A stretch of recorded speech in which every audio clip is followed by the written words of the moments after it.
go here, and then I'll do that. Okay. Careful, Cozy. You are now live to the world. And then I'll do this. Hello.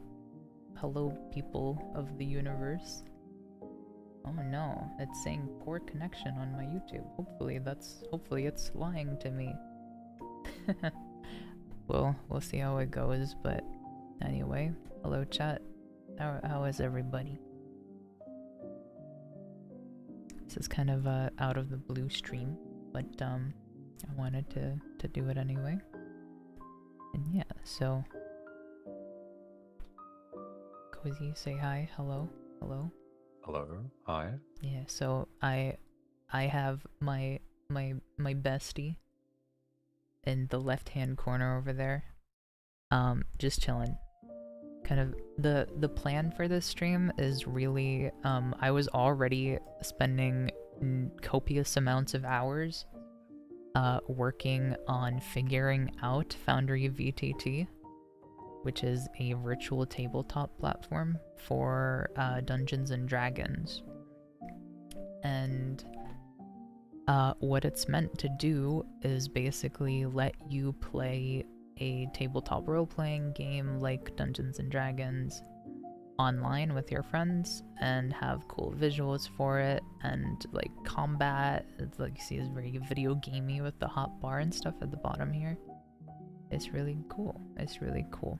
Basically, I got the bug. You've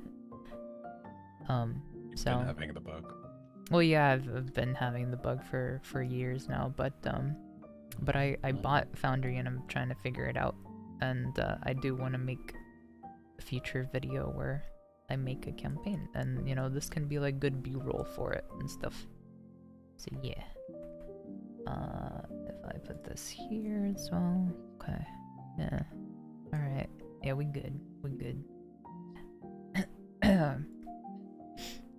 Yeah, YouTube is working fine. It's fine to you. Thank you, guys. Alright, anyway, so here we are. This is what I have done so far. I have, okay.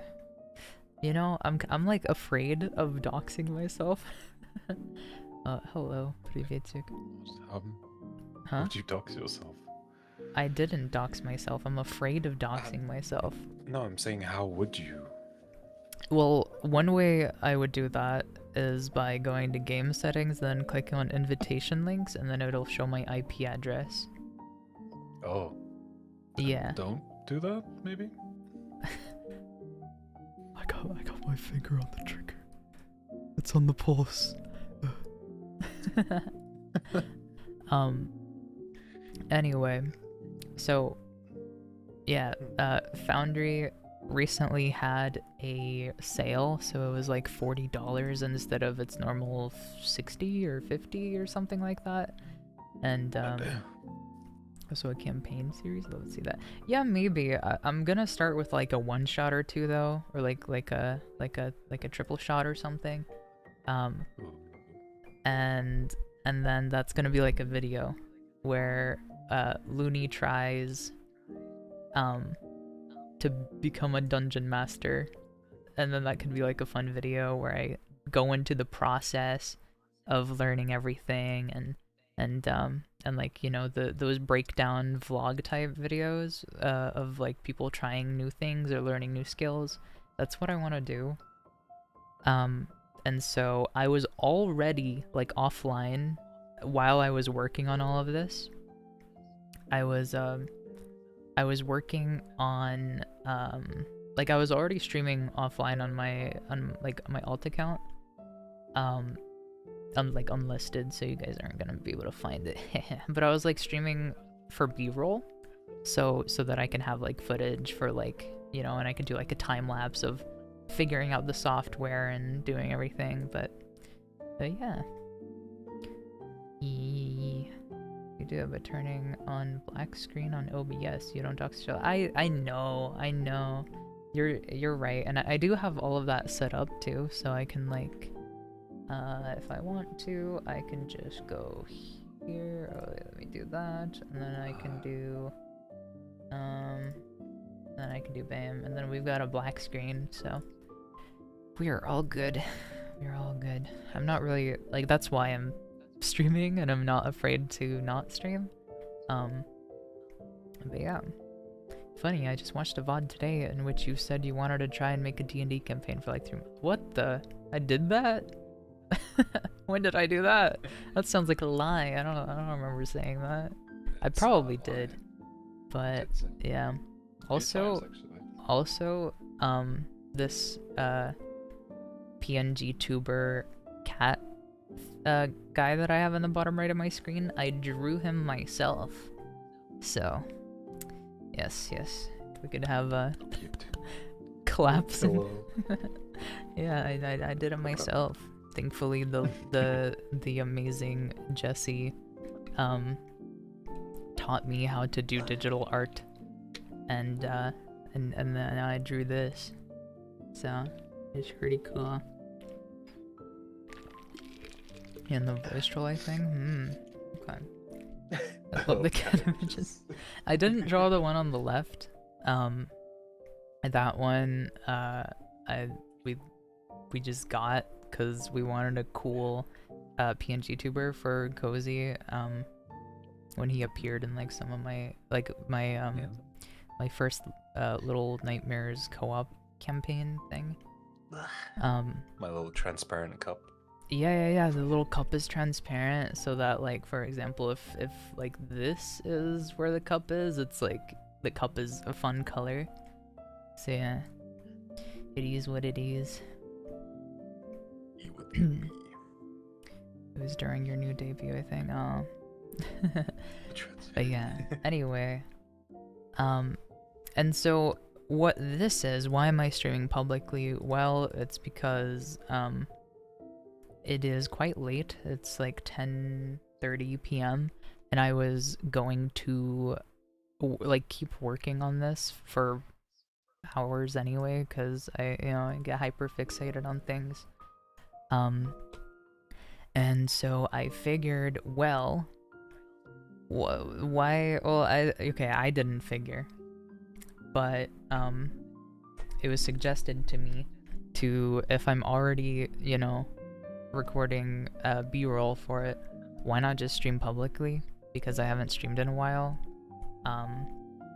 And like, I could just hang out with you guys and you can tag along for the process, and if you want to chat with me while I just figure out this software, and I can show you some cool things it does, and yeah, so that maybe you guys can be included in the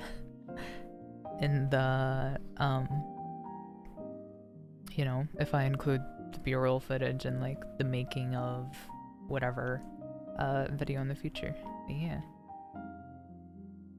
Hell yeah. Marvel of Physics. Yeah. I think you mentioned it at least twice, and I haven't watched Silk Song ones yet. I'm sure I have, but like there's definitely a lot of stuff I want to do. Like I even want to do some live action like flesh tuber stuff. Like I want to fly a plane in real life and turn that into a video too. So like, who knows what'll happen. Okay, that one won't be a stream. Cutie, that one will not be a stream. I'll probably do like wear like a POV GoPro type situation, and so you guys will probably see like my hands and arms. I think you should stream yourself. Huh? I think you should. One day, not soon though. Yeah. But yeah, you can fly planes. Well, I don't know. What I would do is I would stream a discovery flight. So I would either arrange that with one of my pilot friends, or go to a flight school and buy a discovery flight, and then get to fly a plane around. And yeah. Huh? How much did they go for? It depends on where. But it's like, I think from like 75 to like 300 something dollars it can range. And it also depends on if it's 30 minutes or an hour. But yeah, anyway, let's get on to Foundry.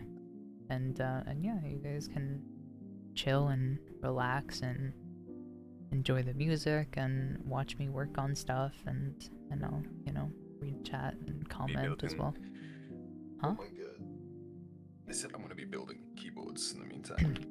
Okay, well, good for you. I got a new build idea. Thank you. Yeah, but okay.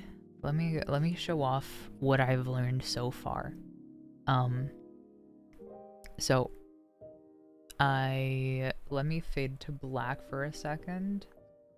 Boom. Okay, let me return this setup. Is there anything doxing me here? No. Is there anything doxing me here? No. Keyboard master? Huh? Someone said keyboard master. Yeah, Cozy has been really into making keyboards for a long time now, and he's really good at it. I'm on a journey of making the creamiest, stockiest keyboard I can. Mm-hmm. Okay, so what will this show? Okay, so this is kind of like the start screen of the thing, and then so you get a game system. This one is what I have right now, 5th edition, which is the most popular form of Dungeons and Dragons. It's what most people use on Foundry. And then here are all the mods that I have downloaded. And then I go to Game World, and this is where I've been testing stuff out. And then I can... Okay, let me fade to black again. Okay, no, I don't think I need to. Okay. I just click Game Master and then join. Okay. Alright, we good. We good. So, what normally happens is there's like a blank screen. So basically, I learned how to put a map down. I learned how to size the grid to it. I learned how to make walls, and you'll see in a sec. I learned how to make doors that you can like open and close. I learned how to make, put down monsters and stuff, and create a player character token. I learned how to do lighting as well, which you're about to see. And yeah, so right now it's like daytime, so something really cool about Foundry is Huh? How are there only 7 people? No, guys, there's 1 person on Twitch and 7 people on YouTube. It's okay. It'll happen, especially with like an out of the blue random stream, and also the fact that I haven't streamed in a long time, and I'm kind of killing my channel by being dumb. Yes. But yeah. It's okay. Hopefully if I just like get into the mindset of just streaming whatever I'm doing, it should be fine. The lonely Twitcher, yeah, it's quite sad. Very lonely. They're not even talking in chat. Oh wait, I think they did. Wait, I was seeing things. They're not even talking. Anyway. Okay. So these guys, this is a monster that I can control as well. Wait, why is it not? Huh? Okay, so you can flip your token, and you can flip it this way as well, but why is it not? Huh? What? Little feet move.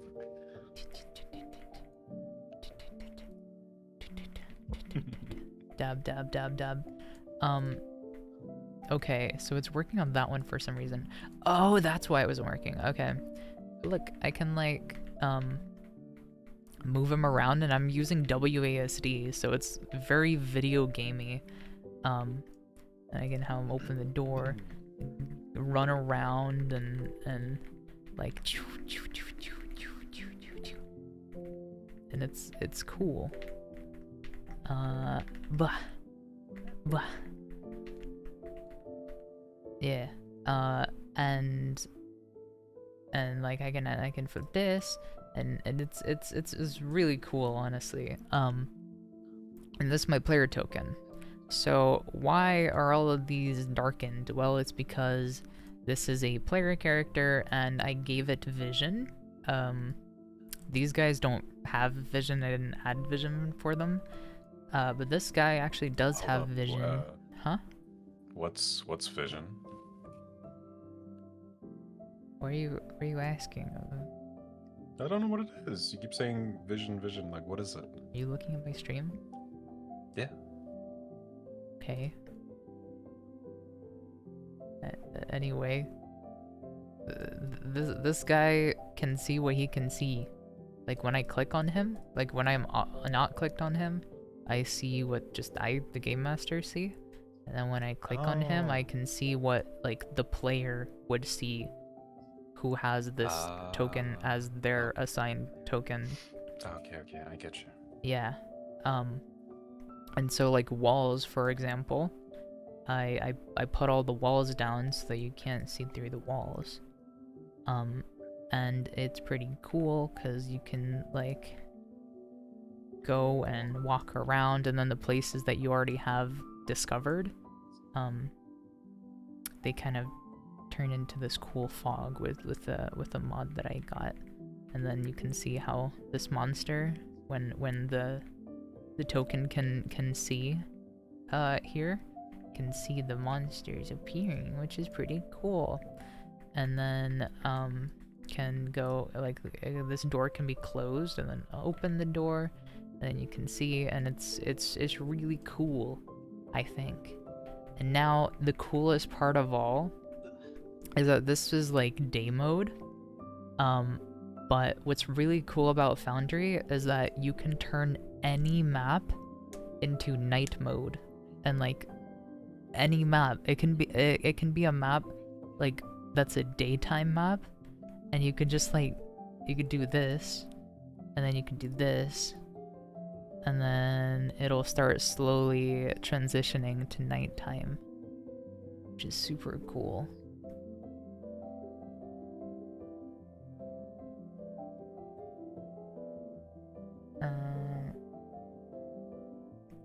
Yeah, so now it's more nighttime-esque.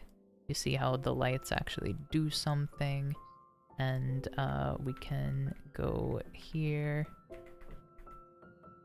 and then bam, and then okay, it is kind of anyway. Like check this out, how the candle light. Though I could make it more animated, but right now I don't have it like that. And then this, I added a light for this thing so that it glows a bit more blue. And then in this room also that lamp, which is pretty cool. So nighttime. Yeah. And then if I wanted to, like, you can also run combat as well. So I learned how to run that. Let me actually delete this guy. I don't like him. He's too strong. He has like curse effects and stuff. He's crazy. But anyway, so if I wanted to start a fight, let me actually also Foundry. Okay. Alright. So if I wanted these two guys to fight, let's start this one here, and then start this one like okay, like here. All right. Doesn't this look cool? This looks sick. All right. If I wanted this guy and this guy to fight, I could do this, and then I could start a combat. Bam.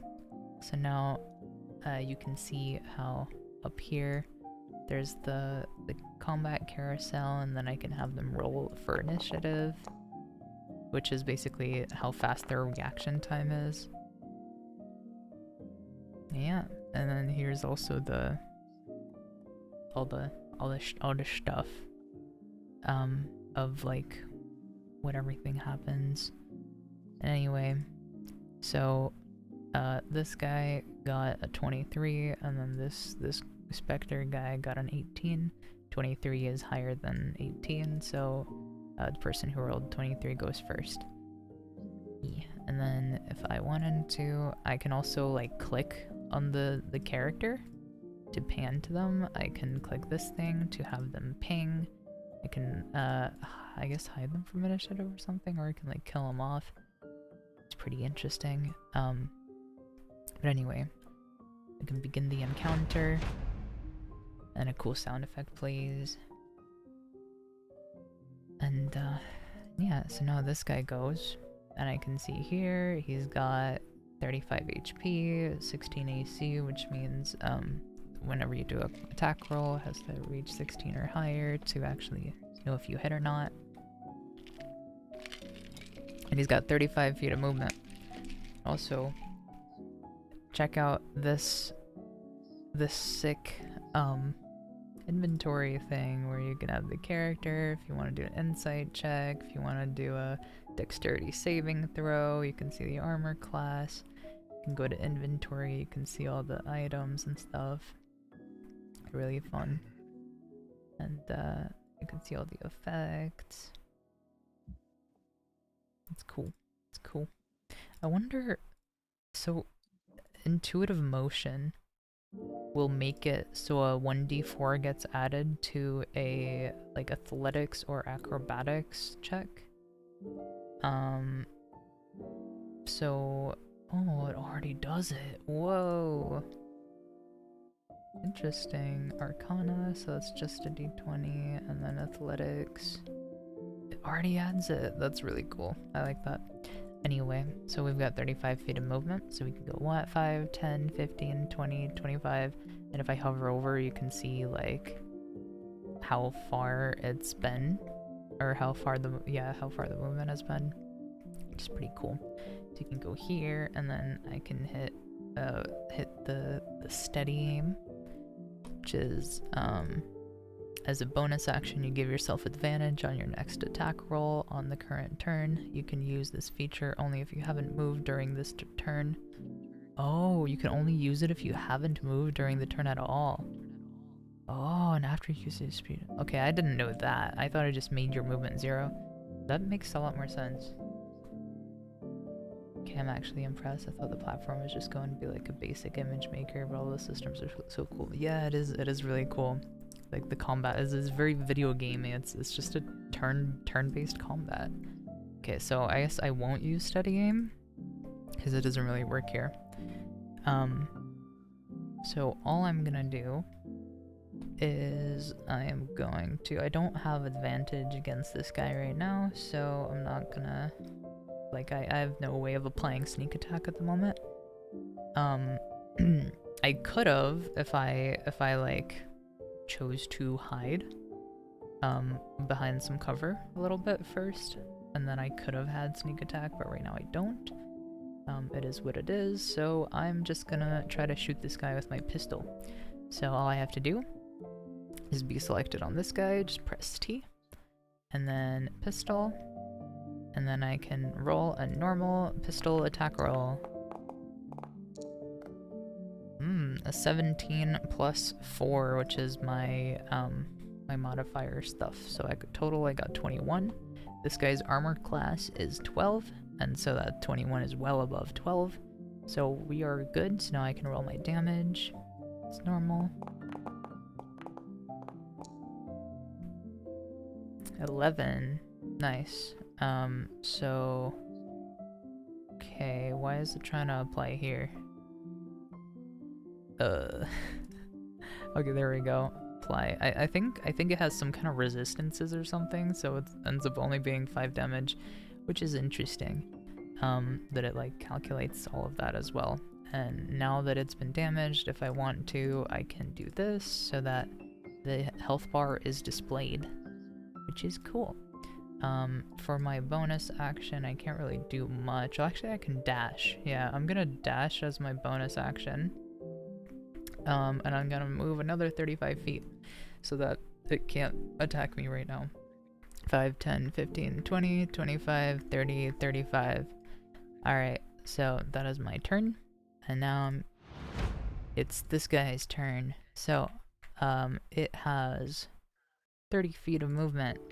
So, I'm gonna have him go 5, 10, 15, 20, 25, 30.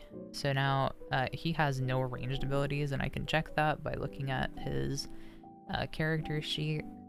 So he has life drain, which is an attack that hurts people. Then he's got incorporeal movement, which means he can move through other creatures and other creatures can move through it, which is really cool actually, because sometimes if you have like a creature in front of somebody, your person physically can't move through them, but I already checked, like, this guy can straight up just walk through this ghost, which is really cool. But yeah. And yeah, and then sunlight sensitivity, which means has disadvantage on ability checks and attack roll as well in the sun, which is interesting. Yeah. So the range on this thing is 5 feet, which means that they have to be right next to the person, so I can't attack. So it's basically gonna force this guy, if he wants to attack my character, it's gonna force him to dash, which means he has to use his action that he has to make his distance more. Also, it says 60. It shouldn't say that. It's saying that because it's on crawl, and so it doubled the movement for some reason. I like the speed of the movement on crawl, and I don't know. I have to figure that out.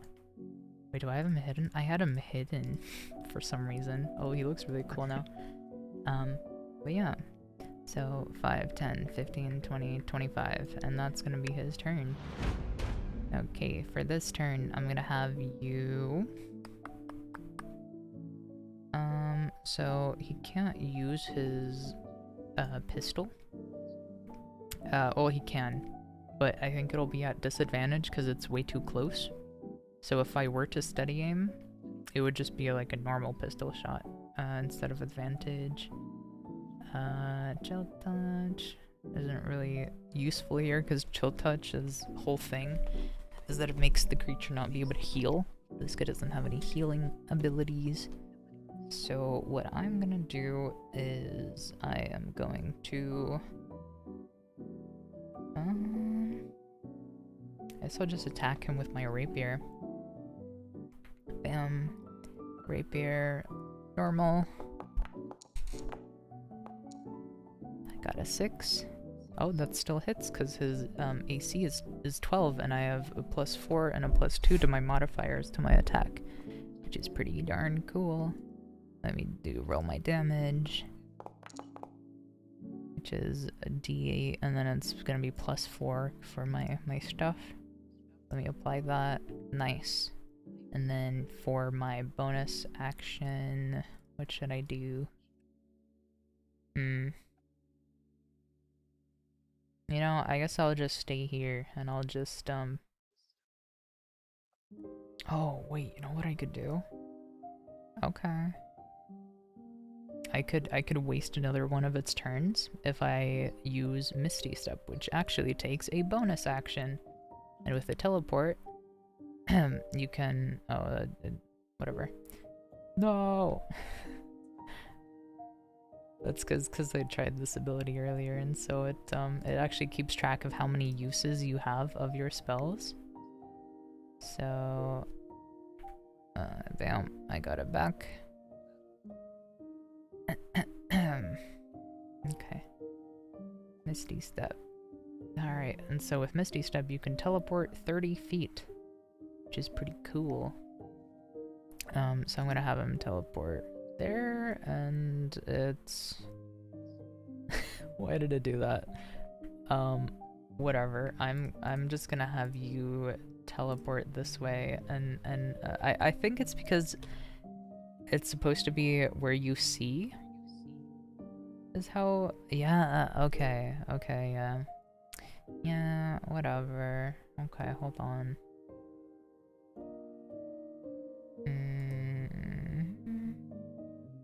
Where is it? Do I clear this? No, I have to clear this. There we go.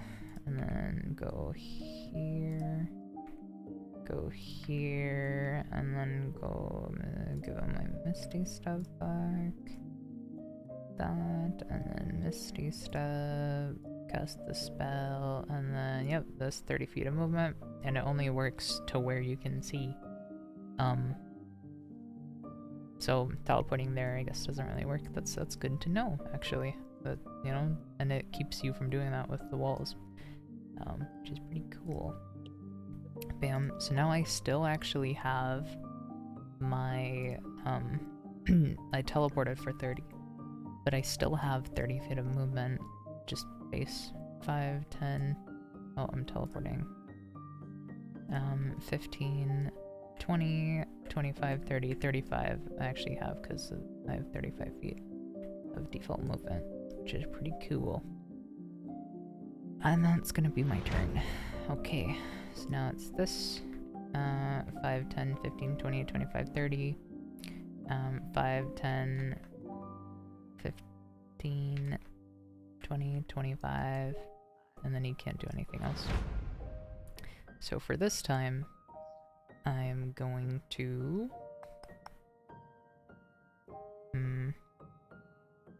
So I'm out of my Misty stuff because I used it once. I do want to try... Okay, if I want to judge distances as well, I could just press R. And I can judge distances, and if I want to like hop up onto this table, if I don't want her to go around it, I can also like do this as well, which is pretty cool. You know, just for fun, I can oh gosh, oops, I'm gonna have my guy like walk right here and then try to hide, and then yeah, so moving here is gonna provoke an attack of opportunity from this guy. So bam, bam. Oops. Excuse me. Excused. Okay, bam, bam. Let's do this attack. Ooh, a 19, which hits. This character has a pretty high AC, which is 16. So I can finally roll damage. Let's see how much damage it can do. So 2d6, 3 damage, apply. So now that this guy has taken damage, if I want to, I can... Oh gosh. Bam, bam. Oh, there it was on that. That's why things weren't working. Bam. So now, this guy's HP is displayed. But it's still his turn. He can continue to move where he wants. So, bam. He's hiding behind this piano or whatever this is. And is going to take is going to use cunning action to get an extra bonus action to, or it can use, not extra, but can use the bonus action to hide. It's going to hide, and I'm going to have roll a stealth check. Stealth. Got a +6 on that. Oh, a nat 20. So that's wild. Okay. Okay, and now we can check this thing's passive perception, which would be, where do I check that? Where do I check this? Do I look here? Skills? Passive. Okay. Passive perception is 10. 26 is beyond 10, so yeah, successfully hidden, meaning the attack, if he tries to attack, will be at advantage and can administer sneak attack onto that. So gotta look here, peek around the corner, and do a pistol shot at advantage, so higher likelihood of hitting. Oh no, a 6 and a 1. Oh gosh. Okay, let's pretend that didn't happen because I want to show a sneak attack. So let's just roll attack again at an advantage. But normally that would just be a miss. Okay, so hit. And now we do damage. Normal. So that's spam. So that's 5 damage.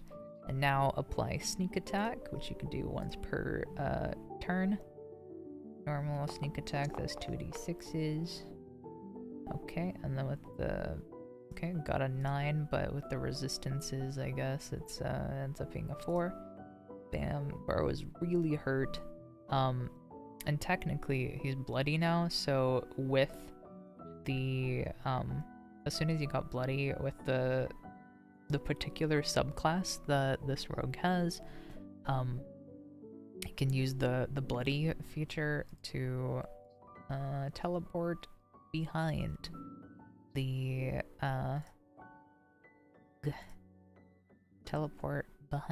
creature and then attack it. And let's see what happens. A 5. Oh damn, bro screwed up. Alright, well, whatever. That's his turn. This guy's like, and is going to attack bro. And bam. Let's see what happens. This is like a whole combat going on. Oh, it worked out. Damage. Let's roll damage. It wasn't a crit, so yeah. Bam. Okay, and that's all it can do for its turn. And this guy is gonna just, I guess, attack it with his rapier. It's a 19. It could have been a crit, and then like crit damage would happen. That would have been pretty cool. But damage. It's piercing damage. I guess it's resistant to piercing damage.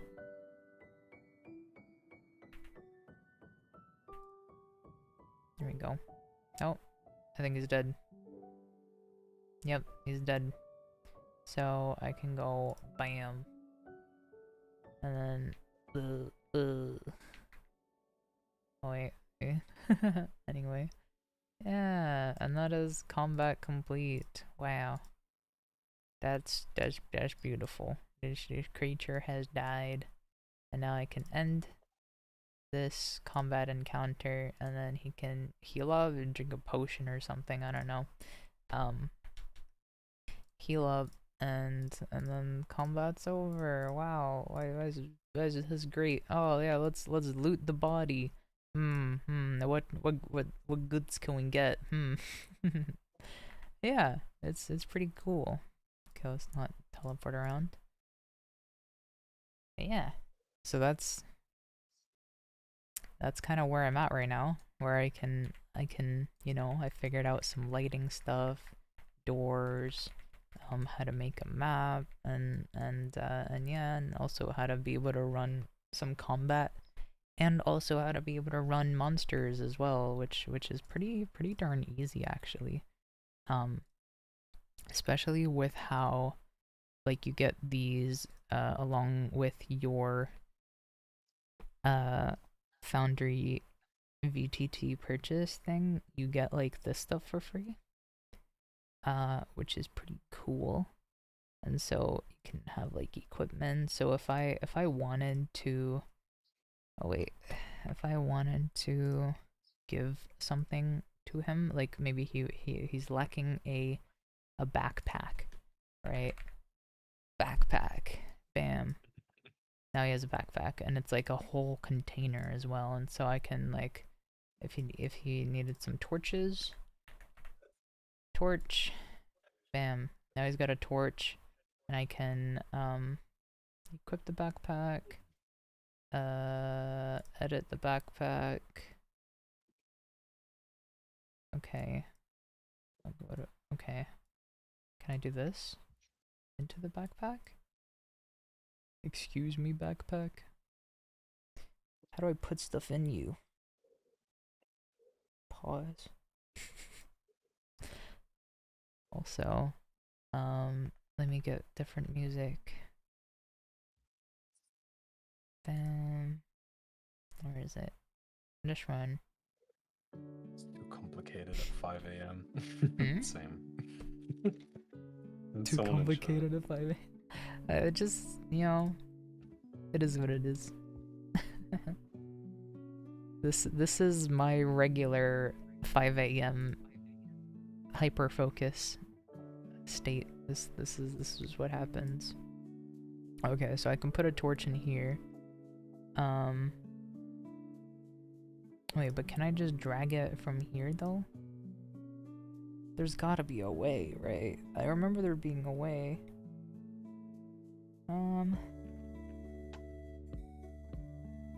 Oh, okay. Hold up. Wait a minute. Okay, so suppose if I delete this. Shane. So I need to do this, and then I need to like do this, and then I need to do this. Huh? Excuse me. Huh? Rudder. Oh, there we go. Now it's in the backpack. Okay. And if I wanted to like put one of the daggers in the backpack as well, did it work?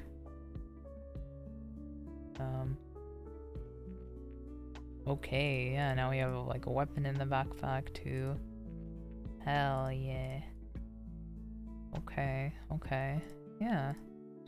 And then if I had like rations, if I needed to give rations to this character,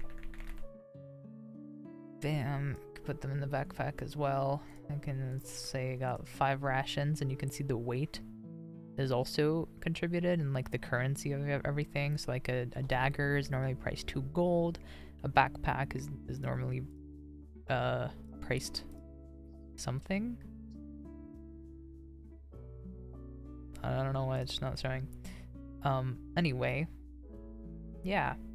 And you also see like the amount of like money you have down here. So if you had like 5 silver, and let's say you let's say you walked up to a barkeep, and let's say there was oh wait, hold on, let me do something cool real quick. Actors, let's go to like humanoid somewhere. Be humanoid. Okay, let me just search up like commoner. There we go. Just a basic dude, just a fella. Okay, and then never identity, never. All right, now we just got some guy, just some dude here, you know. He's selling his wares. Or let's actually have him. Selling wares. Gosh, let's have him like. Is he Khajiit? I don't know, but let's have him chilling in the corner here, and then this character is like, okay, I need a oh, what am I doing? Okay, I need to go talk to this guy. Like, hey bro, what's good, man? What's good? Hey, not much, man. What do you want? Oh man, I just want, you know, what do we want again? I don't remember. What were we trying to give him? I don't Oh, okay. I want to buy something. Okay. Yo, you know, I just want to buy a banana. You got a banana? Yeah, I got a banana. What kind of banana you want? Oh, you know, I just want, you know, the regular kind, just one. How much would that be? Oh yeah, that would just be 1 silver piece. Oh, 1 silver? Okay, I got you, fam. Could we actually barter that down to like 5 copper, maybe, you know, half price? You know, you drive a hard bargain. And then this is where the DM would be like, huh, okay, roll me a persuasion check. And then you would go here. It's so cool. What is it? Anyway, nerding out. Persuasion. And then this character actually happens to be a changeling. And under the 2024 rules, while a changeling is transformed, let's say it is, maybe, you know, this character made himself hot. I don't know. And so you automatically get advantage on charisma checks. So I get to roll with advantage to see. Oh my gosh. A 1 and a 4. Oh no. Okay. Yeah, bro. I can't do that. It's gonna be 1 silver. Take it or leave it. Ugh. Okay. How about like 9 9 copper pieces, please. Okay, fine. You convinced me. Hell yeah. Okay. Alright, and now you can go here. So it's gonna be 9 copper pieces. 10 copper pieces equals a silver piece, 10 silver pieces equals a gold piece, and 10 gold pieces equals a platinum piece. So technically 100 copper, I think, is 1 gold, which is pretty cool. So 9 copper, right? So we subtract, this becomes a 4. Now that means we have 10 copper, and 9 copper means we give him 9, so now we have 1 copper left. So we can, we just did a fun transaction, yay. And yeah, and there's actually another module that I'm gonna get, a mod, which lets you trade with other player characters, which is a pretty cool feature. So like you can actually have your characters trade with each other instead of me having to like do this and oh gosh, like do this and then also have this guy's thing and then start messing with stuff, and I could just have them like trade with each other, which is pretty darn cool. Oh no, math. Yeah. Unfortunately, math really sucks, but that's why a calculator can be helpful, and thankfully, no one, I won't judge. I wouldn't judge. But yeah. Ugh. But yeah, I love how into it Looney is. Hello, Sleepy. Shane Friends. Hello. Hello, Boom. Hello. But yeah, this is pretty darn cool. You could probably see why, like, I'm so into it. I learned, like, a while back, I learned Owlbear Rodeo, and I actually made a whole campaign and also recorded the process of like creating all the character tokens and all the borders, which this border, it was actually a border that I made back then for a campaign that never finished. We had one session and then people's schedules just kind of screwed up, so it was a little sad. Hopefully we'll finish it one day, but hey, anyway, so I learned Owlbear Rodeo, but I never learned it like, I never learned how to run proper D&D, and so I had to homebrew everything, like the combat and everything. I had to like make up how it was gonna work.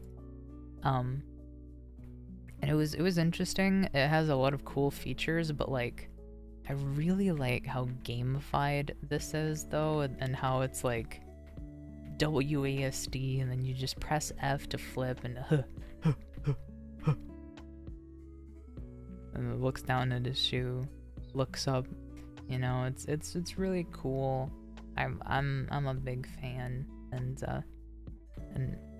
it's cool. And like the thing that made me really interested in Foundry was like the number one thing was like this hotbar.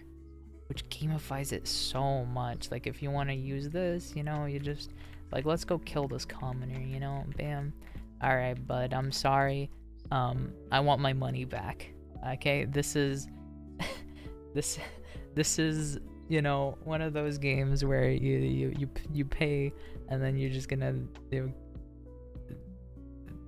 end the person, take the stuff back. So I could just go bam, and like you could just attack anyone, and let's say he wasn't expecting it, so I get advantage, and I also get sneak attack because I'm a rogue. Bam. So that definitely hits, because this guy, his AC is actually 10, and I can also add them both to, bam, I can add them both to combat. I can have them roll initiative, and obviously, bro is gonna win. So, yo. Oh, and I can also grab these and like throw them around if I want to, which is pretty fun. And yeah, so bam, let's see. Okay, let's roll damage. Let's see how much health he has. How much health does he have?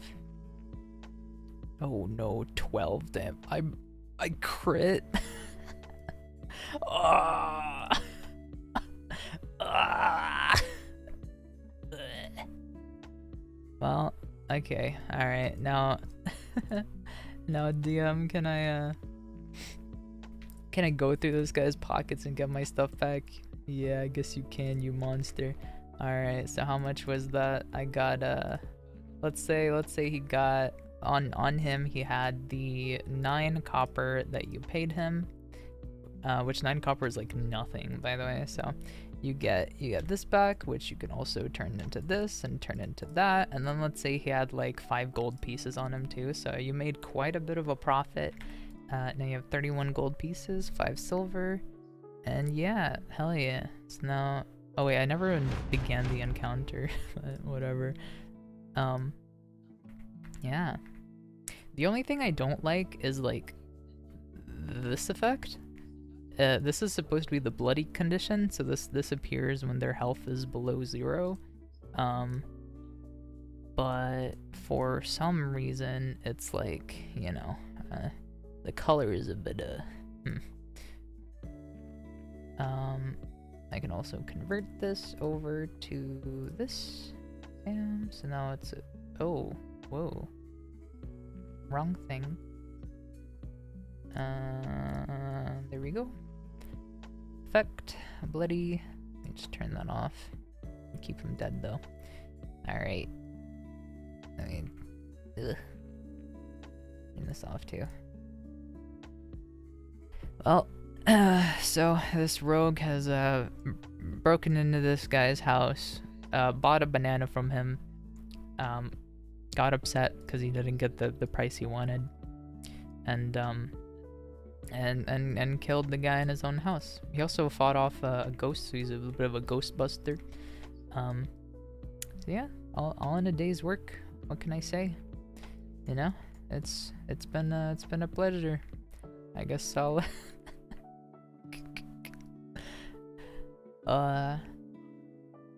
the poor commoner. Yeah, it is what it is, you know. Man, lots and lots of potential, especially with like a lot of player characters. Like, let's say we had oh gosh, okay, let's say we have this guy, and then so there's 2 player characters, and I can like see what both of them see, but if I click on one, then I can see what this guy sees. So if you're like John Gamer and you're playing, like you see what your character sees, and so if you're like trying to peek around the corner, you're like, oh, you know, or like and meanwhile this guy's already inside, and he's like pilfering the scrolls, and you're still like, You know, what's yeah. It's pretty cool. Meanwhile, the DM sees what everyone sees, and it's really cool. It happens to the best of us. But yeah, what else do I need to learn? If I go here, manage modules. So here are all the mods that I downloaded. Combat Carousel was the combat thing that appeared at the top of the screen, which I think is really cool. And like everything is super customizable, which is really cool too. They're so nice. Just the dice thing. So like a bunch of mods that do a bunch of different things. I actually downloaded some mods just before starting stream.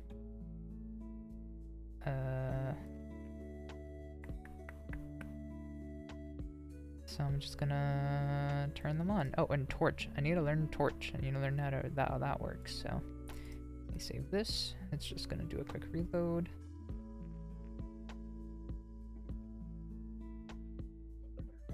Okay. So this adds a little marker here. Let's see. Oh, what was that? Whoa. Whoa, why is it doing that? What the heck? Why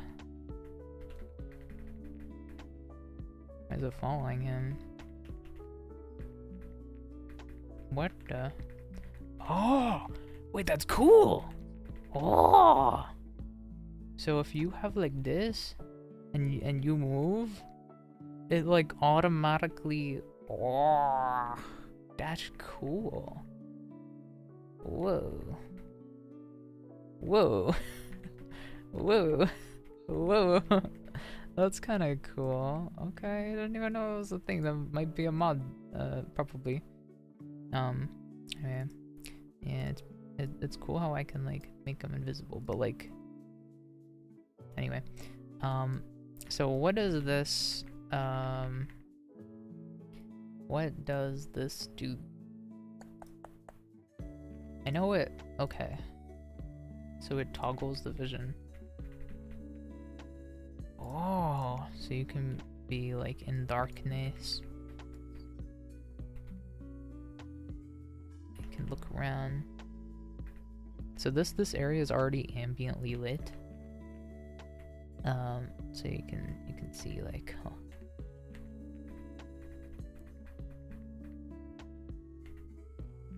Because you don't have any torch in hand, but then if you take a torch out, bam, they can see, and you can like change the properties of the torchings.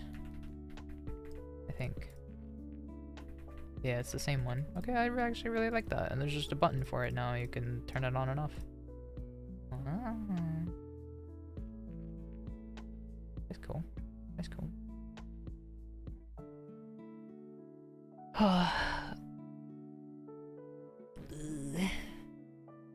What else is there for me to learn?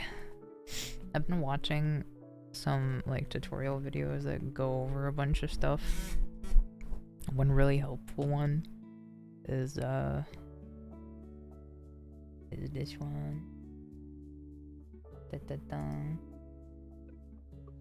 Oh, whoops. Wrong thing.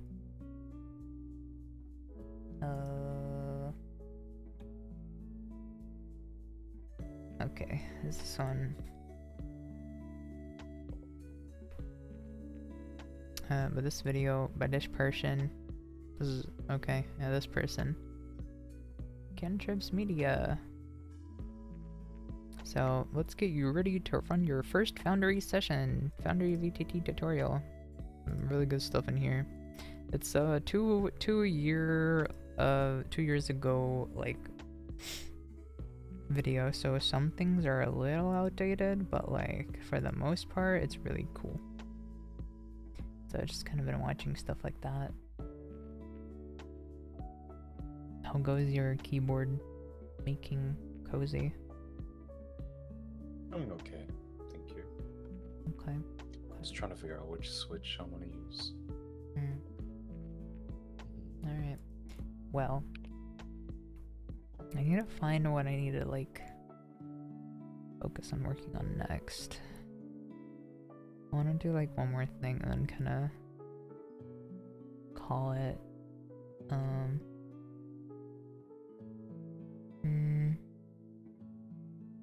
Okay, so that one's done. Can look here.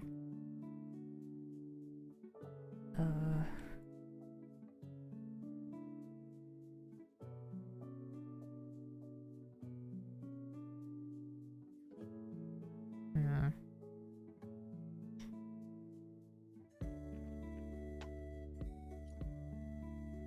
No, also, chat. Let's see. This.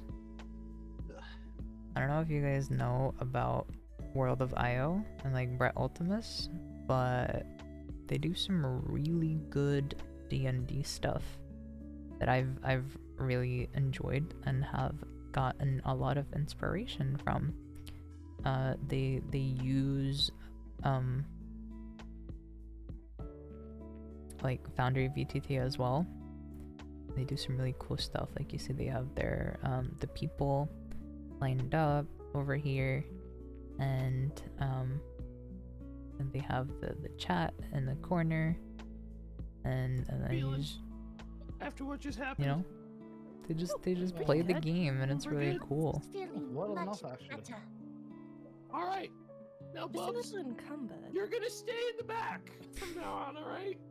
Yeah, so they just defeated this like mini boss, and they have their party, and there's like different cool animations and effects all happening, and you know, whenever somebody rolls, it appears here, and yeah, and like I want to eventually try to run a session or just something similar to this, but like in my own way as well a little bit, and we'll see what happens eventually.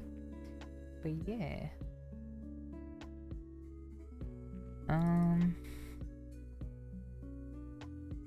Hello, Trinice.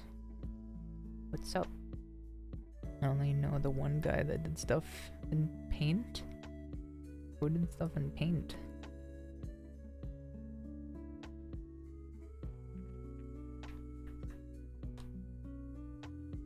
Okay. What is there? I think I've kind of done practically everything. Like, I learned so much today. Let me see.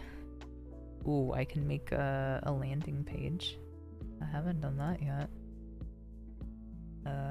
What is you playing? I'm not really playing anything. I am learning stuff. I'm learning Foundry VTT. The campaigns in Paint, I think, or some other similar app. Are you talking about Arcadum?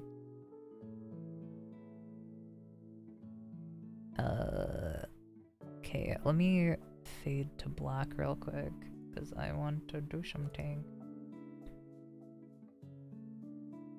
I don't know the name, sorry. Okay. Return to... Oh wait, no. I go here. And I create a new scene. Wait, I never asked. What is this game about? It's a virtual tabletop it lets you simulate and run different tabletop RPGs, like Dungeons and Dragons and stuff, which is cool. New landing screen. Alright, we can create the scene. Let's see, is there anything that doxes me? No.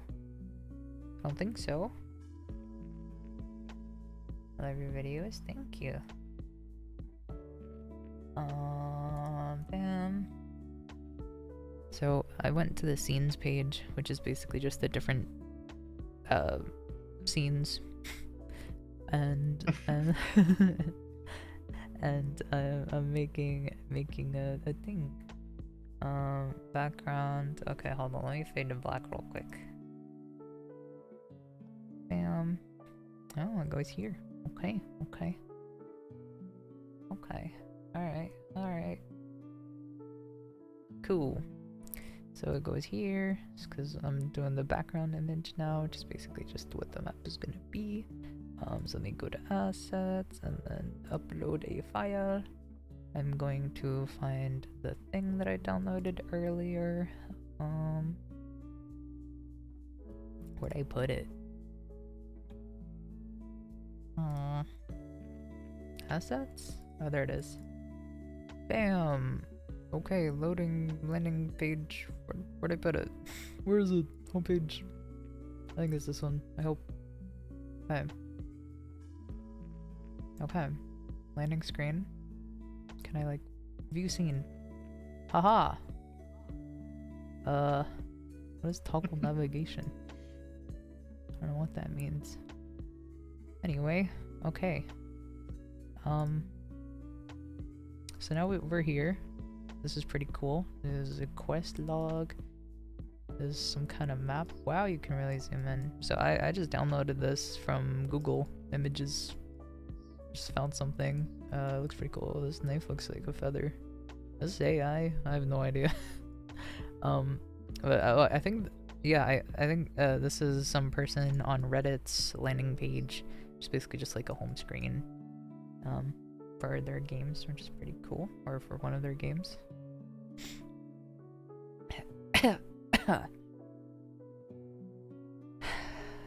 Magic the Noah.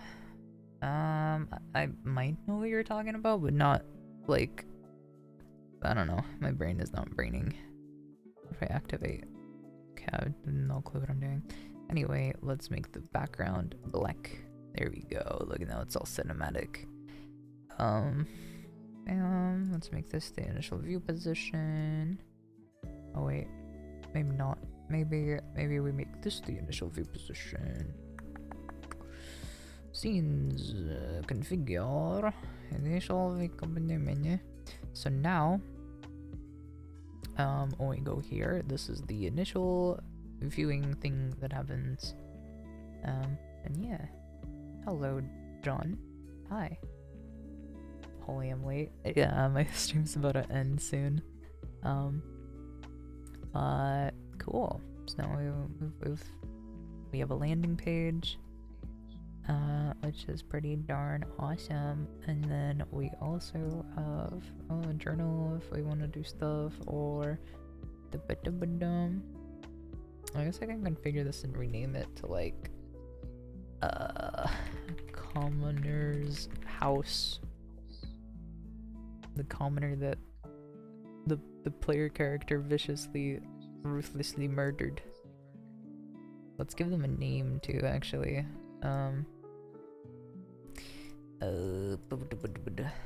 Okay. What name should we give this person? Edit. It's just Looney works. And now I go here, so if I go here, yeah, the name is Looney. And then here's this one as well that I have, which is pretty cool. This is another one I made. So the border and everything I made and stuff is pretty darn cool. Yep. Oh, is bro crawling? Okay, no, he's walking. Okay. Oh, that's interesting.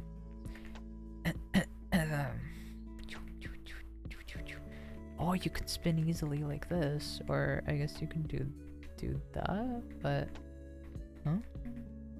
I like the spin. Okay. Anyway,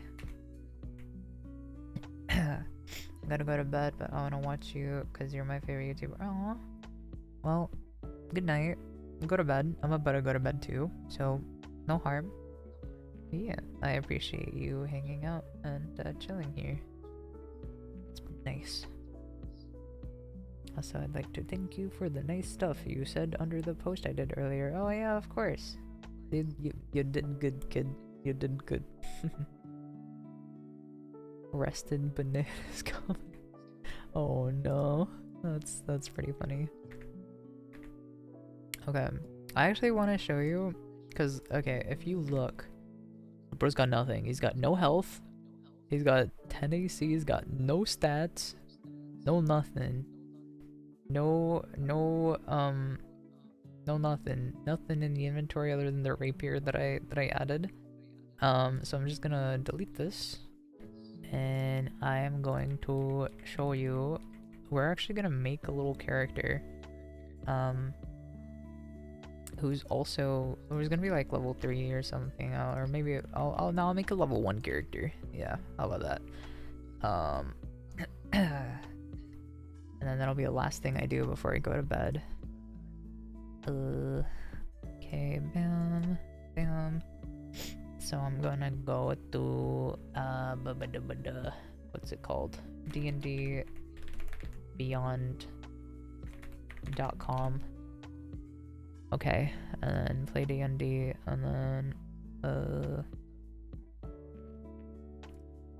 my characters. Okay, let me go to my campaigns actually. So the test campaign. View campaign. Okay. Okay. Alright. You starting a D&D campaign? Maybe. You don't know. You don't know? Alright. So, I'll do this, and I'll do that, and then I'll do this, and then I'll do that. Aha! So, D&D Beyond, which also, happy Pride Month everyone, it's pretty darn cool, look in the top left. They have a cool logo coloring. Let me also do this so that you can see my cursor. There we go. Nice.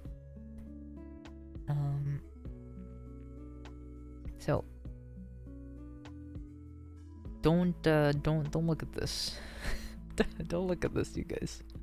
That's you know, if you abuse this and join it, I will kick you, because this is just a random test, okay? Anyway, let's create a new character. Aha. Alright. Beautiful. Here we go, and it's blasting me, so I'm gonna do this so that it's a little better. Good night, Trinice.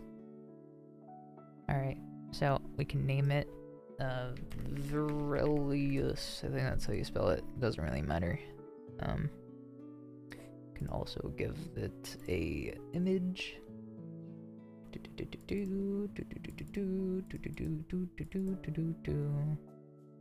D&D art, and then is it assets? No, it's not assets.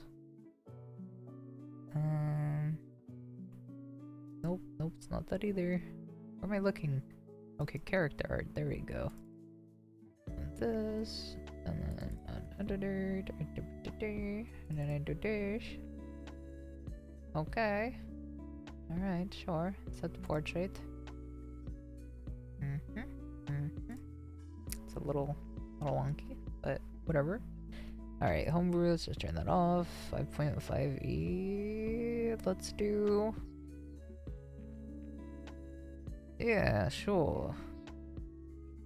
Yeah. I wonder if 5th edition works with 5.5e, so I don't know.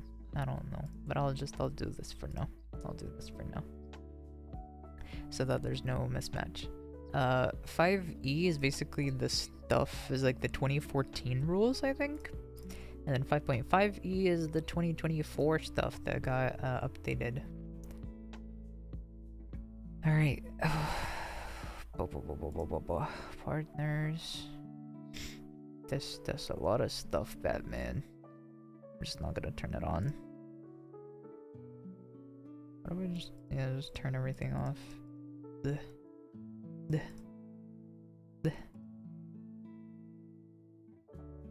Minecraft, yeah, that's cute. Animal dice rolling, sure. Milestone, fish, level, skilled spells, encumbrance, ignore coin weight, modifiers, toss, sure. Sure. Class. What class do we want to give Varelius? What kind of class does this person look like? What are we thinking, chat? Homeless class. Hmm? He said homeless class. The homeless class? Can also do this. Do character artwork.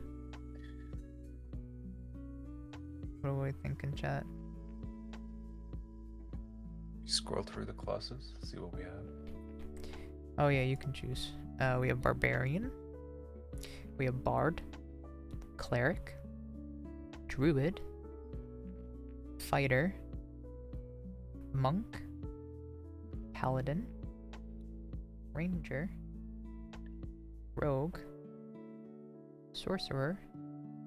Warlock. And Wizard. Also, I just realized I wasn't showing this. Check this out. Bam. Oh, bam. Oh, bam. Bam.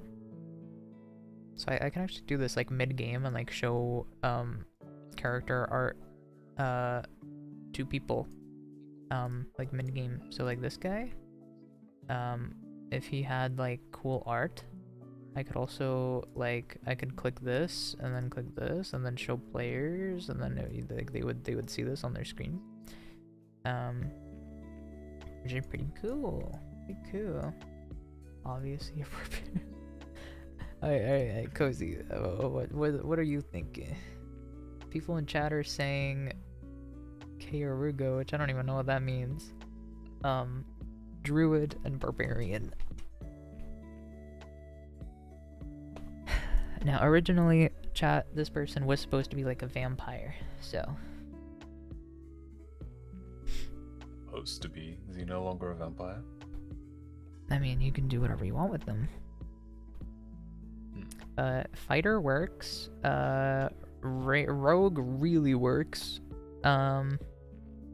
Warlock works. Druid does work too as well. Druid has like wild shapes, so you know you can turn into animals. You can turn into a cat. So like the cat that you have, you can turn into that cat.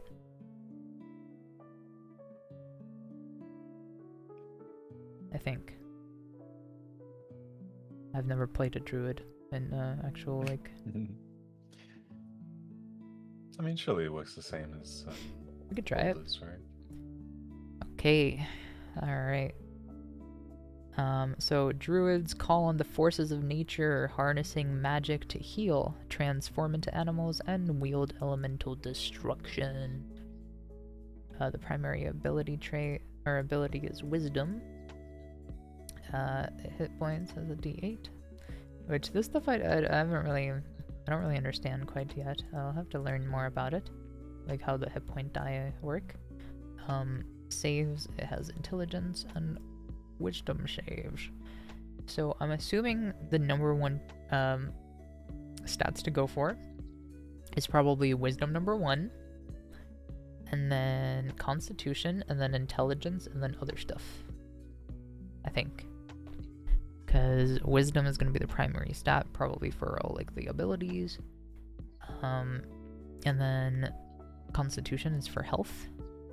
And then intelligence is probably, I don't know, gonna be a save. I don't freaking know. Oh, constitution saves are good for concentration as well, to maintain it.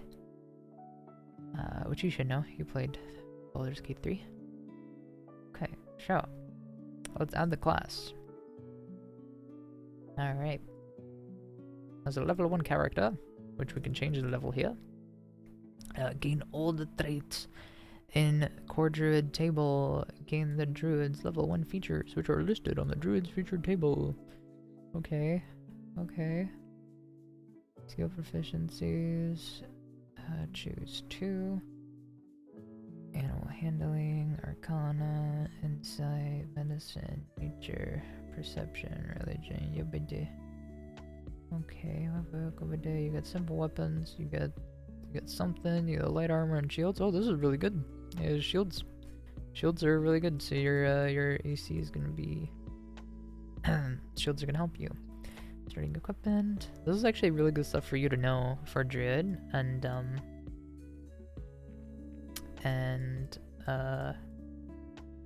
Baldur's Gate 3. Part of why you kept dying so much in BG3 is probably because you didn't have a shield. So your AC was just really low, and I think you get this. You just get shield proficiency. So you should have been using shields, I think. Leather armor, shield, sickle, that's interesting. Okay, anyway. So here we can choose like good stuff is nature check for druid. Maybe a survival check. Spell casting, you get some cantrips and some spell slots. Okay. You know Druidic. It's a secret language of the Druids. Huh. Okay. You wanna be a warden or a magician? I don't know the difference. One extra cantrip. In addition, your mystical connection to nature gives you a bonus to your intelligence. Bonus equals. What does warden do? Train for battle, proficiency in martial weapons, and training with medium armor. Ooh, interesting. Let's do magician. What is this?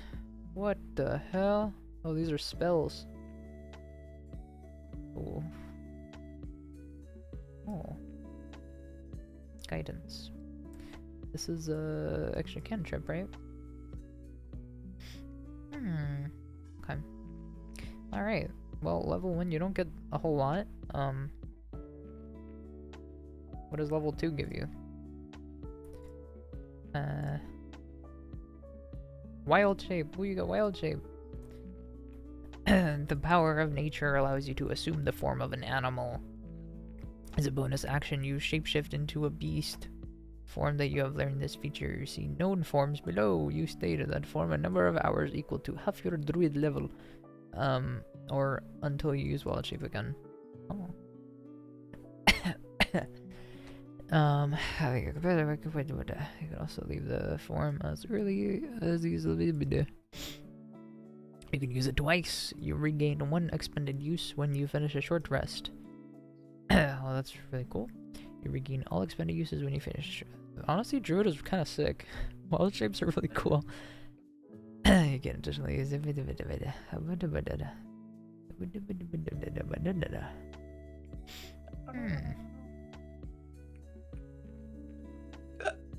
So level 2, you get 4 known forms. Okay. Spell casting, you can't cast spells, but also I think in 2024 rules or 2014 rules, I think druids couldn't talk like while in wild shape, like they could only speak the animal's language. I think. And then in 2024 rules, druids can talk again, I think. Or like they can talk normally to people. Yeah. See, and ability to speak. See, you retain your personality, memories, and ability to speak. Yeah. You can cast spells, but shapeshifting doesn't break your concentration or otherwise interfere with your. Oh, so you can cast a concentration spell and then you can wild shape, which is cool. Forms limbs. Okay, wild companion. You can summon a nature spirit that assumes an animal form to aid you. Ooh, that's cool. Okay. So let's look here. Prepared spell. Yeah. Currently have no prepared spells. Known spells. Okay. So we can have 2 cantrips and 5 prepared spells. Let's see. What is it? What is Druidcraft?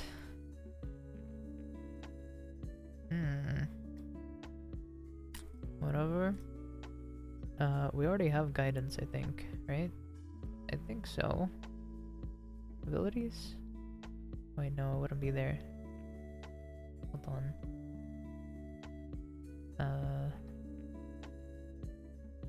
Yeah, guidance. Eh. Eh. It's 1d4. Ba-ba-da-ba-da. Spells.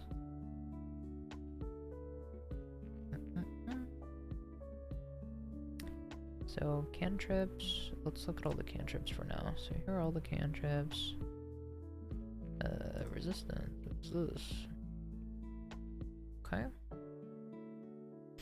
Reduce flame. It emits no heat and ignites nothing. And it sheds bright light in 20-foot radius and dim light for additional 20 feet. The spell ends if you cast it again. Till the end. The spell ends, you can make a magic action or hurl fire at a creature and object. Within 60 feet of you. Okay. You tend to have picked that one, so in BT3, so let's choose it. What is this? With the power of the duration, you can use a spellcasting ability instead of strength for the attack and damage rolls. Oh, I think this one's really good. Spare the Dying is good too. Hello, JQ. Welcome to the stream. Mending. Mending is pretty good too, but it doesn't really matter. Elementalism. Beckon air. Oh. Oh. Oh. Aha. Whatever. Anyway, let's look at the first level spells. You can have 5 of these. Charm person, create water. Sure, we can get this as their healing word. Healing word is necessary. Fairy fire is good too. Speak with animals, thunder wave. Animal friendship. Turn person. Detect magic. Detect and tingle. Yeah, let's just do like fairy fire. And ice knife is pretty cool too. Jump as well. Pretty darn. Ooh, a jump for a vampire. That's pretty cool. Long strider. Protection from good and evil. Speak with animals. Sure, speak with animals. Okay, let's just do this for now. Whatever. I guess this doesn't really matter. It's just like example. Then you can choose a background. Unless you buy different types of backgrounds, I think this is all you get starting out. It's just a criminal. You get stealth, sleight of hand, and 2 proficiency with thieves' tools. Dirt.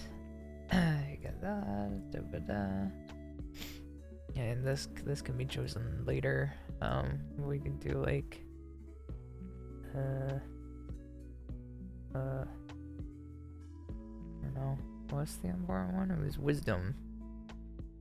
So maybe sage. Magic initiate. Ooh, wait, that's pretty cool. Wisdom. Get to learn some spells. Firebolt, very useful. Mage hand's useful too. Prestidigitation. Oh, that one's super good. Word away, spellfire flare. Don't know what those are. Which bolt's good. Slatter. Oh, these are all really cool. Shield is sick. I want the shield.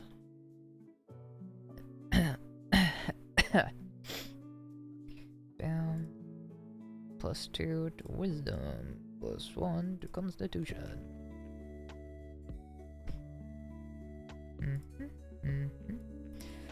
Okay, this doesn't matter. Species. Whoa. Dragonborn, dwarf, elf, gnome, Goliath, halfling, human, tiefling. Does he have elf ears? No, he's got human ears. So we go human. And also different races you would also have to buy. Medium size, speed, 30 feet, resourceful, skillful. Let's do on, I guess, acrobatics. Sure. Versatile. Initiate druid. What does this do? Wisdom.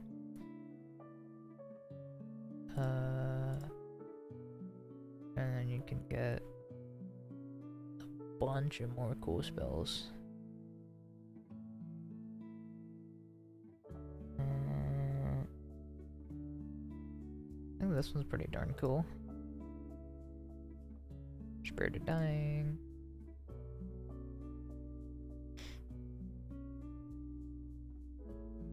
Nice knife.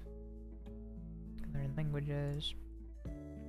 I don't know, Elfish. And, Goblin. Abilities. Generation method. We can roll it. So we can roll our stuff. Let's hope it loads. Please load. Okay, let's reset. Let's do one at a time, so that it actually works.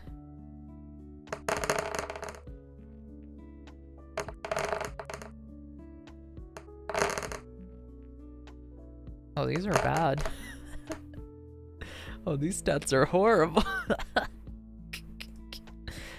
Alright, yeah, let's put this to wisdom, and then this does not matter. Oh wait, this should be the lowest one, so this can be strength, charisma, I guess. Okay. Wow, these stats are really bad. Doesn't matter though. Okay. So here's what you kind of end up with. 9, 9, 10. With all your modifiers, you get 16 for that. That's good. That's good. So you get your +2. And here you got a +1 to get out up to 10. That's not bad. Okay. Equipment. So you could start with all that stuff, or we can buy all our stuff for money. And then you get 9 and 8. Let's do that. So you get 100 gold to start with.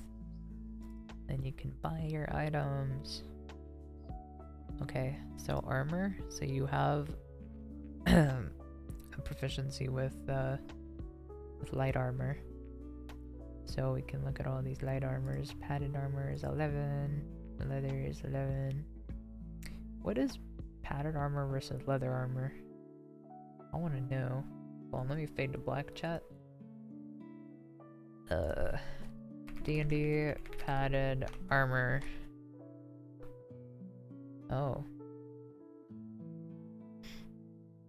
Okay.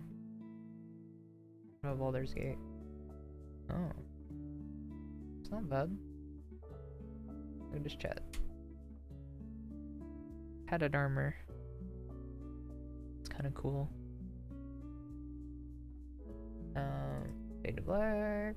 Actually, no, I don't need to fade to black. It looks like they're like the same. The breastplate and shoulder protection has been served by a oiled and oiled. The rest of the armor is made softer by more flexible materials. Padded armor consists of coated layers of cloth and padding. Okay. Well, I mean, we could do like leather. Leather armor, which is 10 gold. So, bam, bam. Now we're down to 90.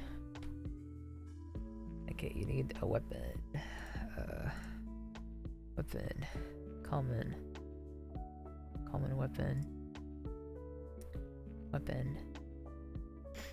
Yes, antimatter rifle, of course. You know, I'm not very familiar with like what the basics weapons. The leather armor, shield. How much does a shield cost? A shield 10, but it increases your armor class by 2. So this is like huge. Now if you gain armor class benefit of a shield only if you have training with it, which you do. So that's another 10 gold. On to 80. And gold is quite a bit of money too. Let's see what other stuff they typically start with. A sickle. What does a sickle do? Am I spelling that right? I don't think so. Sickle. No, that's not how you're supposed to go. Sickle. 1d4, so this is basically just the dagger, but for druids, it is slashing damage. 1 gold, light nick, proficiency with sickle allows you, okay. So this is basically the druid's dagger, I imagine, right? Because dagger is also 1d4. Yeah, but it's piercing, so that's interesting. So slashing versus piercing. It couldn't hurt to have one. It's only 1 gold, so 79. And then quarterstaff is another thing I saw. Oh, this is only 2 silver pieces. Quarterstaff. I feel this is a 1d6 bludgeoning, which is pretty cool. And I think you have some spells that make this even stronger too. So doesn't hurt. Yeah. The weight is 4 pounds. So that's 2 silver. So that's gonna bring it to 8. Then that means you have 10 silver, and 2 silver means 8. Yep.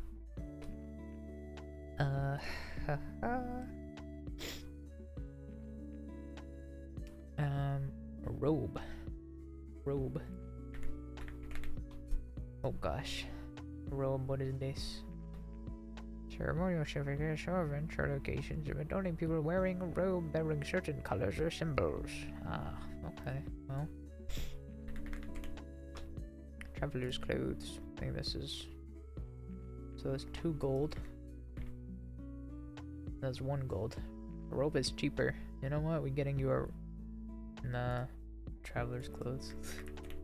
Cause it's like what Varlius is wearing, kinda. It's kind of more fine clothes, to be honest. Fine clothes, which is 15 gold. Goodness me. Wow, that's a lot of money. Okay, we're getting you some traveler's clothes. I'm sorry, we cheap. So then I think that's 6.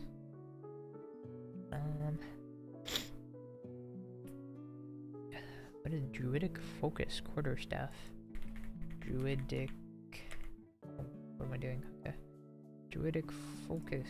What is this? Druidic Focus takes one of the forms of Druidic Focus table and is carved, tied with a ribbon, or painted to a druid ranger can use such an object for spell. Takes one of the forms of the Druidic Focus table. A wooden staff, also a quarterstaff. Oh. Oh. Okay.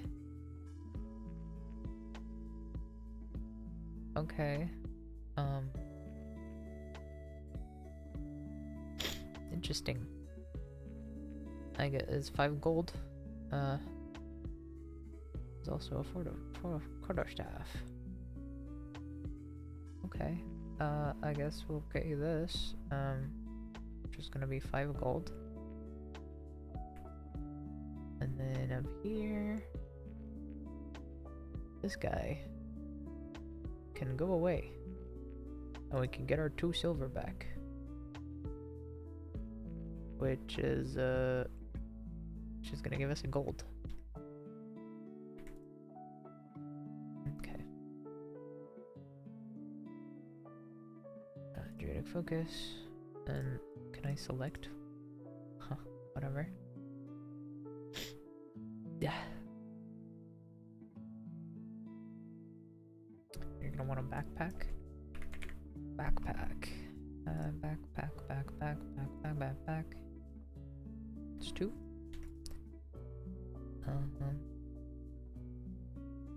You're gonna wanna wield these guys. Yeah.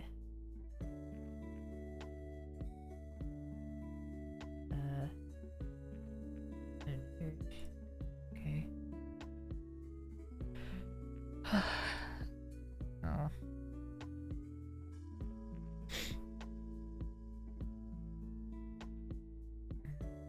Robe. Armor, shield, explorer's pack. What's in an explorer's pack? Herbalism kit. Explorer's pack. 55 pounds? Whoa. Contains a backpack, a bedroll, 2 oil flasks, 10 days of rations, rope, tinderbox, 10 torches, and a water skin. That's a lot of stuff. It's kind of like overkill. Bedroll is smart though. Bedroll, rations, rope, tinderbox. How much is a tinderbox? Tinderbox. Smoke dinner, only a flint and fire, steel and tinder, usually in dry cloth, soaked in light oil, used to kindle a fire. Used to light candle, lamp, lantern, torch, or anything else with explosive fuel. Takes a bonus action. Lighting as any other fire takes 1 minute. Whoa. Okay. So that's 5 silver. 69. How much? 5 silver. Ugh, my music is gone. Okay, my comfy beats. There we go.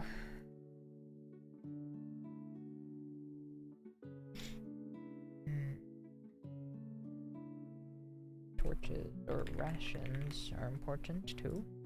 This is for like long travel stuff.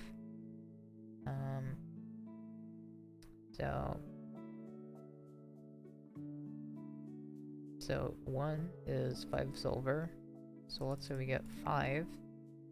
That means that is we get 5. Okay, let's get 4. So that's 2 gold. 5 is 2.5 gold. Yeah. Yeah. 2.5 gold, so that's 7 and 5 silvers. And bam. Yep. Rations. Yep, 2.5 gold. I was right. I'm so smart. Did we get you torches? No. Torch. That's 1 copper. See, we can get you like 2 torches. Burn for an hour. Okay. 1 copper, so that's 2 copper. So this is gonna become 8. This is gonna become a 9, and this is gonna become a 6. Electrum, by the way, is I don't know why it's here. No one really uses it. I don't know what it's for.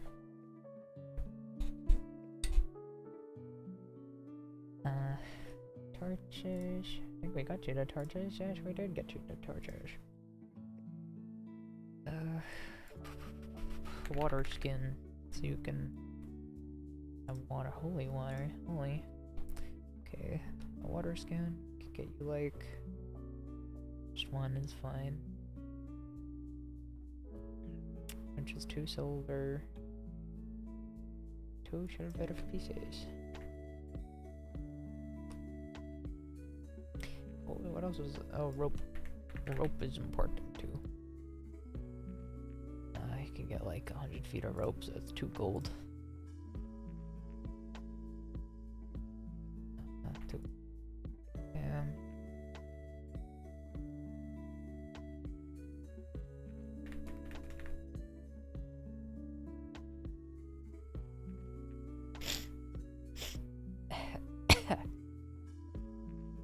A bedroll. Bedroll is important. Why is my nose so stuffy?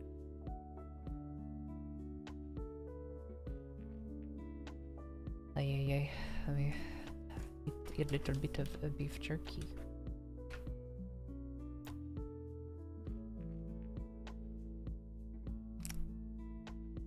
Nom nom nom.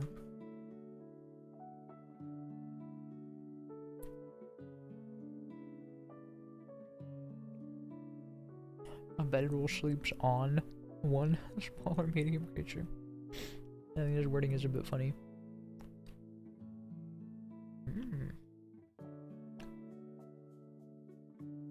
There's 1 gold. Okay. So something pretty cool is because you have the firebolt cantrip. You don't really need like a crossbow or a bow or anything. Which is pretty cool. So you can save on that. I actually didn't think of that.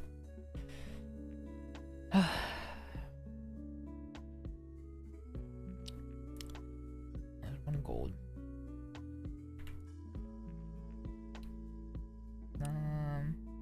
Else.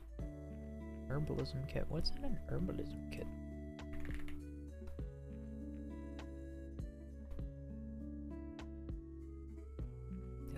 Oh, identify a plant. I can craft stuff. There's a potion of healing. Excuse me? With an herbalism kit? Sounded so excited. Huh?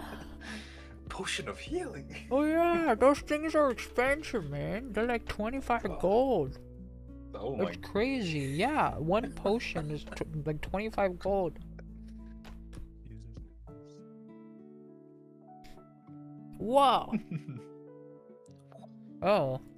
Ew. I hate that. Like, I hate the fact that like for crafting, you have to spend money. Like that's something I hate about D&D. Like if I'm definitely gonna have a homebrew rule that changes this, because the idea, right, of spending spending money to craft stuff makes sense, sure, right? However, you in theory are someone who knows how to make a potion of healing, right? You have studied it, and you know how to do it, and so you're going to get the ingredients to do it, and then you like build it. But the problem is, what they assume with this is that, okay, your 25 gold pieces is what you like paid for all the ingredients and stuff in order to make it. But the price for a potion of healing is 25 gold pieces. So like, what the heck do all the potion sellers do? Are they just not making a profit? No, of course they're making a profit. And so in my mind, I'm like, okay, if you're someone who knows how to make potions, right? It's like the reason potion sellers are making profits is because they're selling to people that don't know how to make their own potions, right?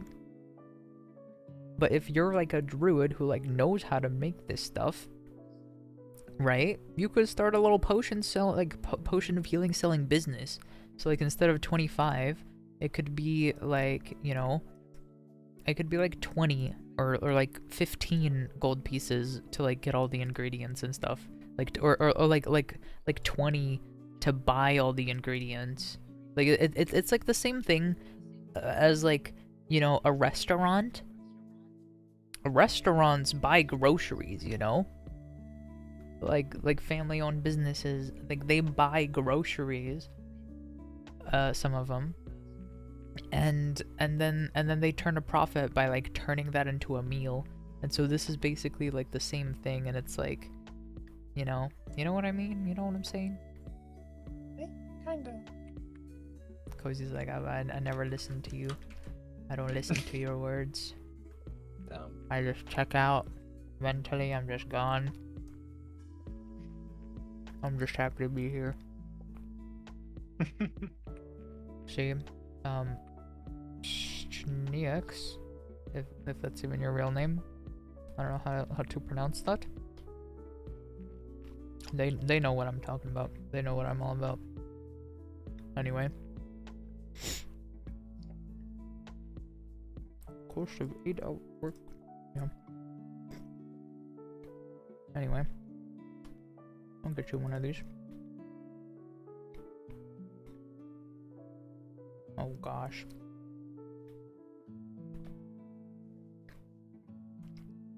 What's 63 minus 5? I think like 7?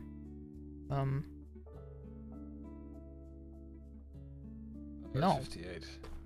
58, you think? What? Yeah. You're wrong. What? 63 minus 5. I think it's 57. It's It's 57, 58, 59, 60, 61, 62, 63. Oh, you're right. I'm dumb. Thank you. Okay. Okay. My eyes are magically closing, but I think I understood. Yeah, it's probably not magic. Well, once I'm done with this, and I mess around a little bit, then it's off to bed with me, for me. EP time. Calligraphers. Supplies.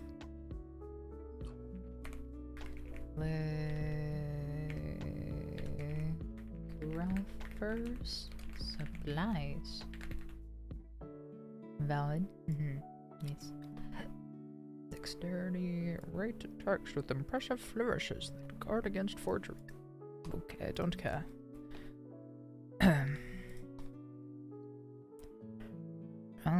A book. Parchment. You don't need any of that. Alright, you came out of it with a lot of money. 58 the balloons is like quite a bit. Huh? Thank you. And the campaign I'm in, I had like 4 gold, I think, or like maybe like 2 gold. And I started with more than you. I started with like 140, you only have 100. I think Druid just, starts with the different needs. And also, you didn't have to invest in the higher tier of weapon, like I did, and you didn't need an instrument because you're not a bard, and you didn't need a ranged weapon because, and also all the ammo and everything that comes with all of that, because you have like firebolt, cantrip, and ice knife and stuff, so you're looking pretty good. Alright. So here's your character sheet. So you see how all your stuff. Fireball. This is really cool, actually. I don't know why. Oh wait, do you have 2 of these?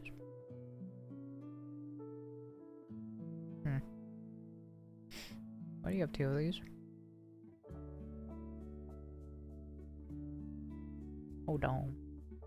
Hold up. Wait a minute. Very cost-efficient child, yeah. Yeah.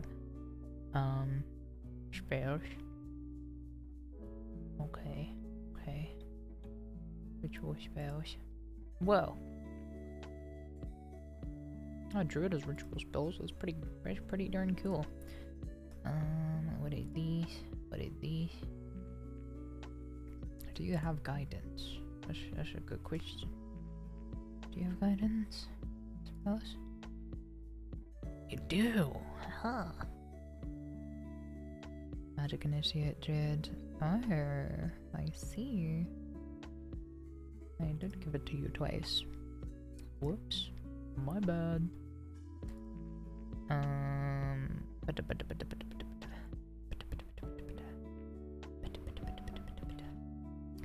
Firebolt, Prestidigitation, Shield. I gave you Shield though. Or is it here? I did it here. Okay. My bad. We will give you a meh. I'll give you a message. You can send messages with your brain by pointing at people. Alright, here we go.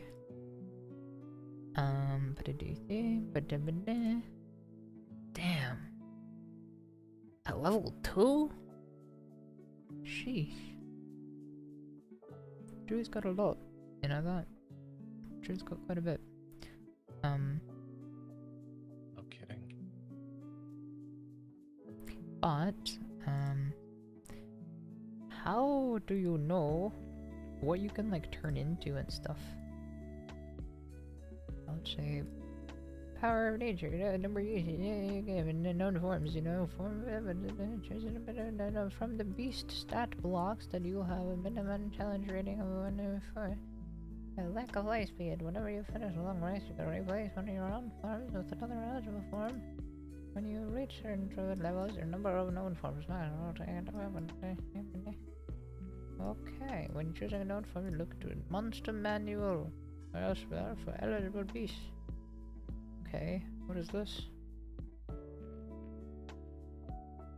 What the hell?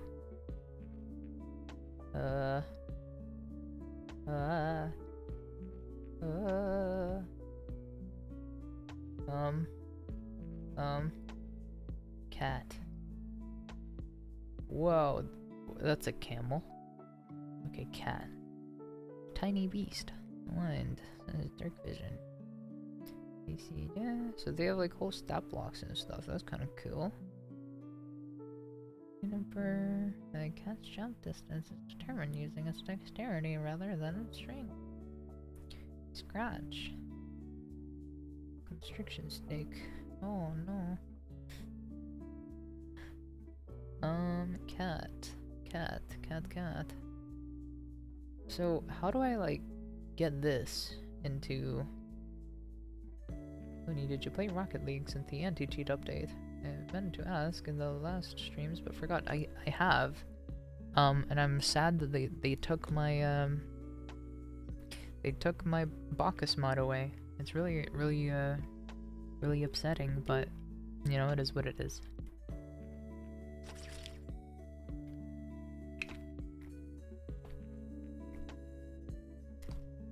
So how do I actually, like, get this into, oh. Wait a second. I think I did something. Okay. I think I'm cooking. Okay.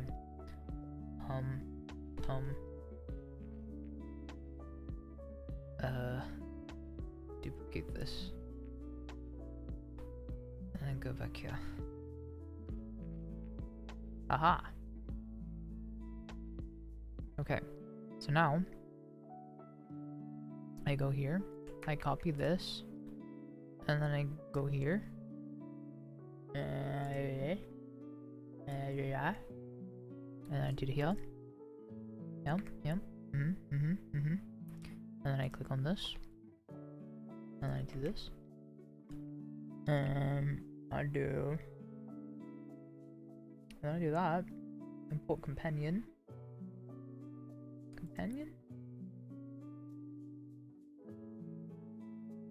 Wild shapes, familiars, parts. Ooh.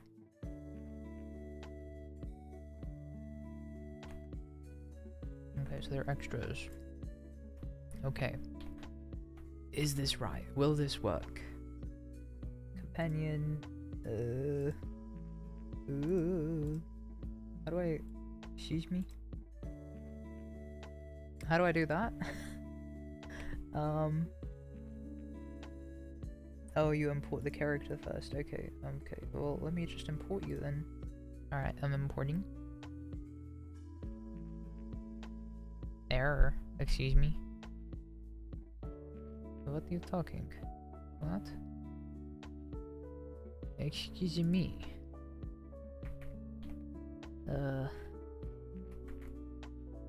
Okay. Start import. Just do it. What? Why?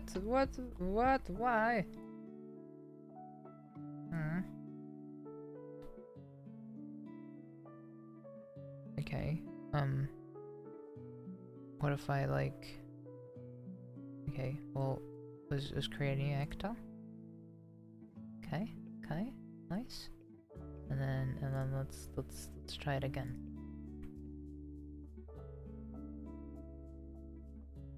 Bro. But why though? Why is it just not working all of a sudden? It worked before. Error process, no cobalt token. What does that mean? Cobalt cookie.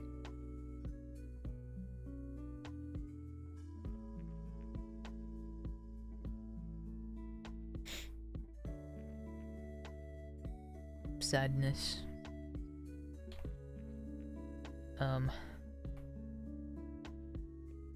Hold on. Let me troubleshoot. I wanna sleep. Darn it. Error processing. No cobalt token.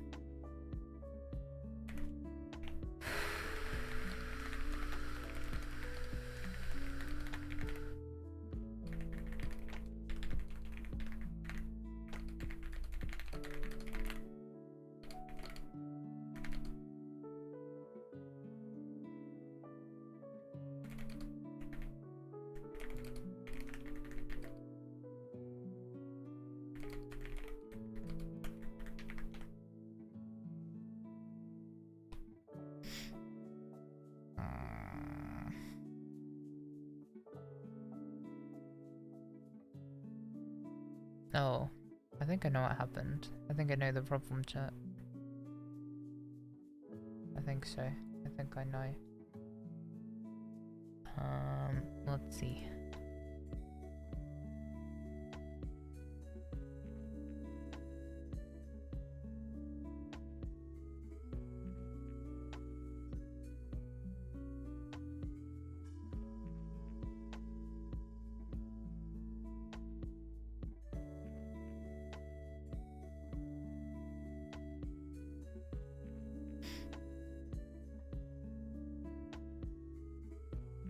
I need to do this. And then this. And then please tell me it's gonna work.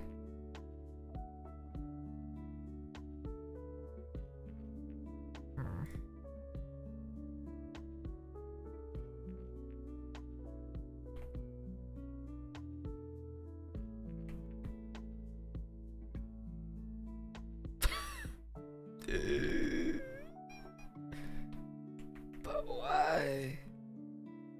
Why would you do this to me?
Now I'm out here browsing Reddit. Stop that. Hmm? Stop that. No. I will not. Yes, you will. No. Yes. F12. Tough times, yeah. Be like that. You know how I be. Okay, links your character sheet. When you inspect on your character page, click on the application tab. Okay. Click on the... Where is that? What? What do I click? Click the application tab. Expand cookies tab. What does that mean, bro? Like, what?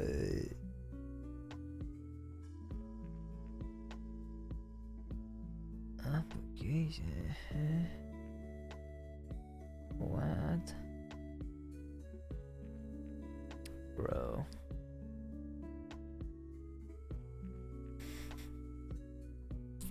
Me too. Me too. Snacks. Foundry, look at that. Okay. Foundry, look at the right hand side of the face. Select the settings. Look at the left hand filter all the above. There's many settings. Defaults. Okay. Okay.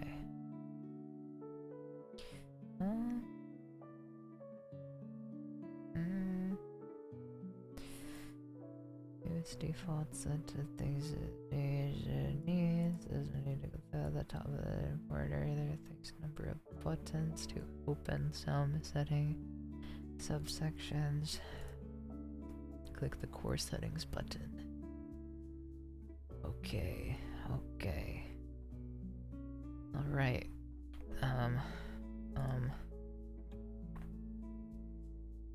So I go here? Here?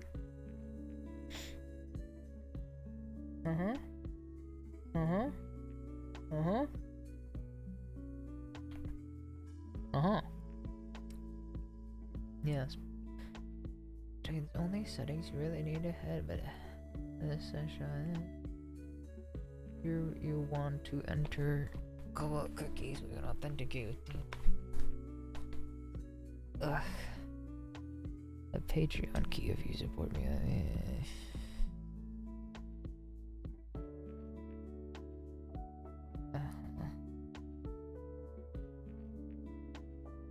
Order toss Janivon. It uses your authentication token to retrieve your characters and content you have access to. This your sister.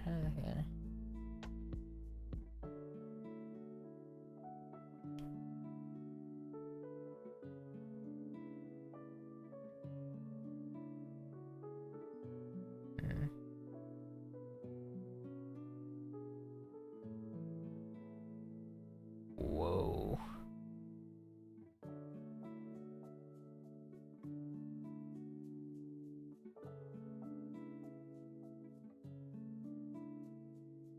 Manual cookie retrieval. Navigate to a character's page. Open up the developer console. Select the application tab. What is the application? Like, what does that even mean? Put this here, and then I'll just put that there, and then I'll go here.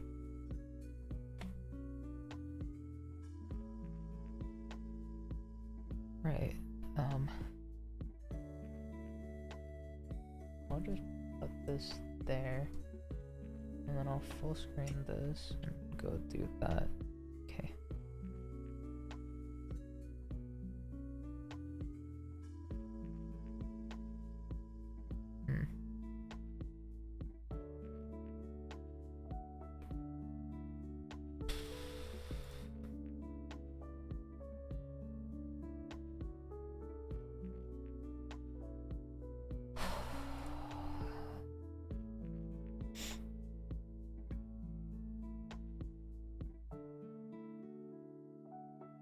What is the application? Oh, there it is. I see it. Oh, I think I'm doing it. Section, find and expand that. Enter cobalt session. Filter cobalt. Double check the value and copy the contents. Double check the value and copy the contents. Yes. Uh-huh. Uh-huh. Cost damn incorrect. Not give your cookie to other people. This is like handing out a password to your D&D Beyond account. Oh. You are part of a campaign on D&D Beyond. You can enter the ID here. This is Jimmy. Okay. So, let's hope for the best, chat. Okay. Okay. So, let's fade to black. And I don't think you're gonna see it anyway. Yeah. Here. So, you can see it's very long. Save changes. Will it work now?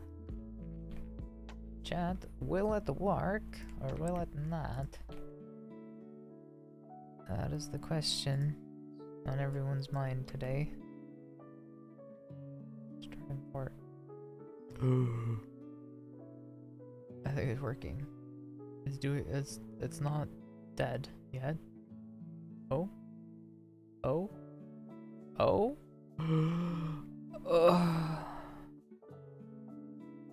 It worked. Huh? What? Nothing. What's your problem? I say nothing. Uh-huh. Thank goodness. It's all here. It just works. It just works. See that mountain over there?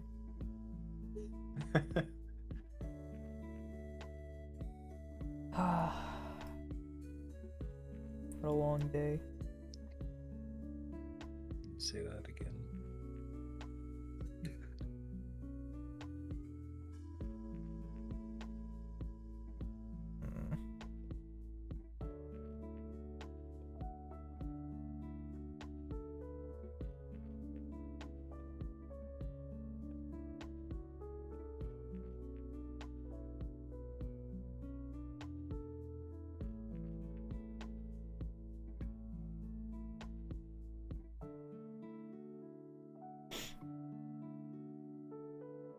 Nice.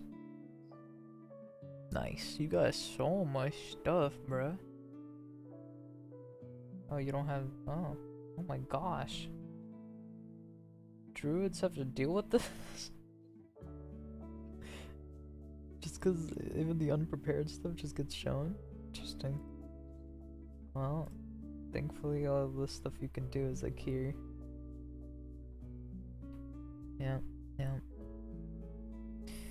Alright. Hell yeah. Hiya. Whoa.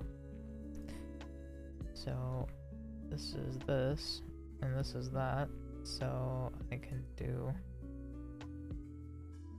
I think I can do this, and then image path,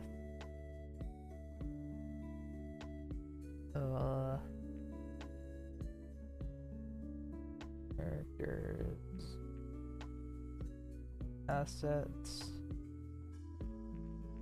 Aurelius token. Where's your token? Where the hell is your token, fool? Oh, there it is. I see it. Yeah, it's this one. There we Deep go. in the archives. Deep in the archives. Yeah. What a long day. Okay, so now I have all your stats of level 2. Got 13 HP, bro. That's kind of sad. Hey, I don't need that much. Vinny's HP. got 35 at level 4. Wait, you a tank? No, I'm a rogue. I'm just level 4. Yeah. You can, shield's a great spell. You got this one. Strategic focus. You can get like unarmed strike, your sickle, your ice knife ability, your shield to be shield and stuff, reduce flame, this thing. You can be guiding people. You can be hitting people with some guidance. Message. Firebolt. Fairy fire. Healing word.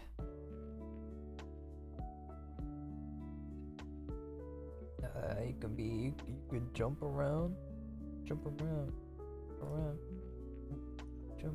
up, get down. Yeah. Okay, you can speak with animals. Druidic, wild type. Yes, can transform. Yep, it's kind of cool. And I think there's a mod that lets you like shapeshift and stuff. Methinks. Which one was that? Okay, no, I have to do this now. Like, I have to. Like, you know, I'm forced to get this done before I go to sleep. Where is it?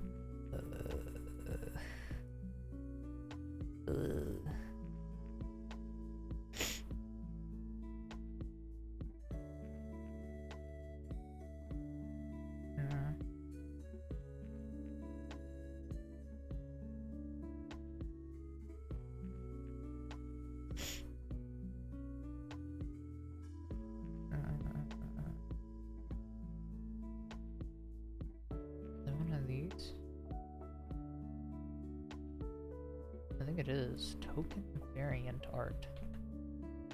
Probably is that one, isn't it? Okay.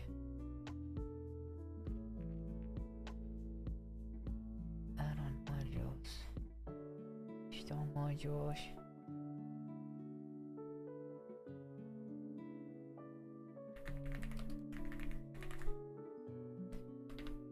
I think I spelled that wrong.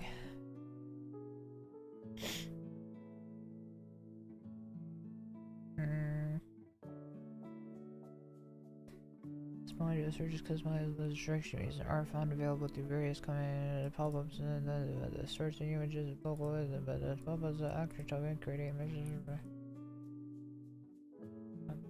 token sharing a specific art with their token HUD playing a different image with the same token for each user. Is it this one? I hope so. I'm about to install it. We'll see if it works.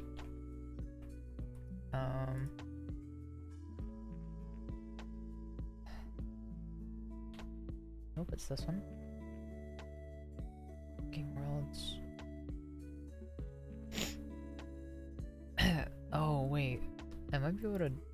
Okay, well we'll see how it works out. Either way.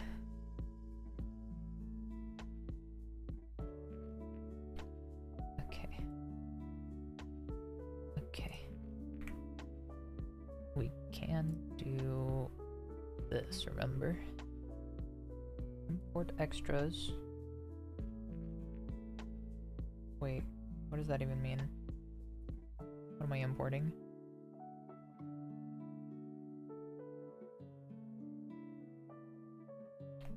Shapes, how do I give you a wild shape?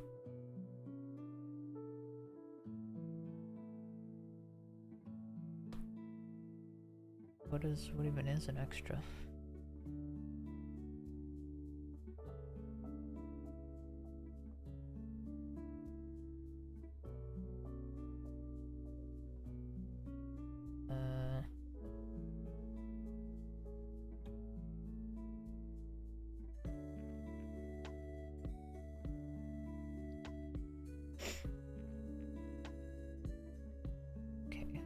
So I did something. What will that change? Nature. Merchant maker. Huh. Okay, how do I give... I have to search this question up.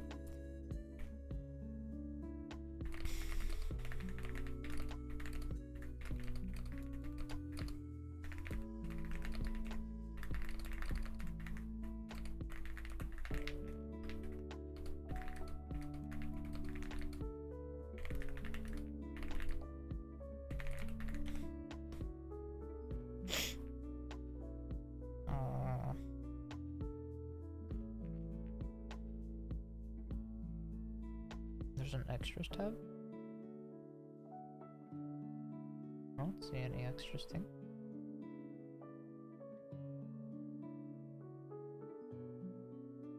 Open your character sheet.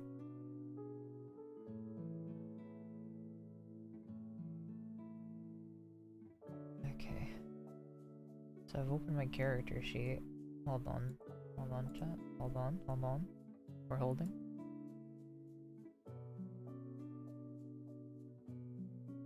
Hello, Shadow.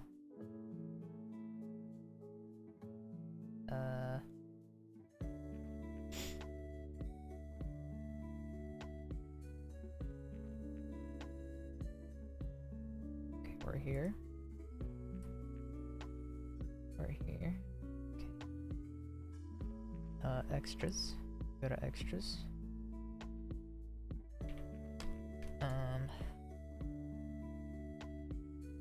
Open your character sheet, go to extras, click manage extras. Manage extras, I'm managing my extras. I think I should probably add an extra. Whoa! Ho ho ho! This is cool. After using wallet shape. Okay. Cat. Add.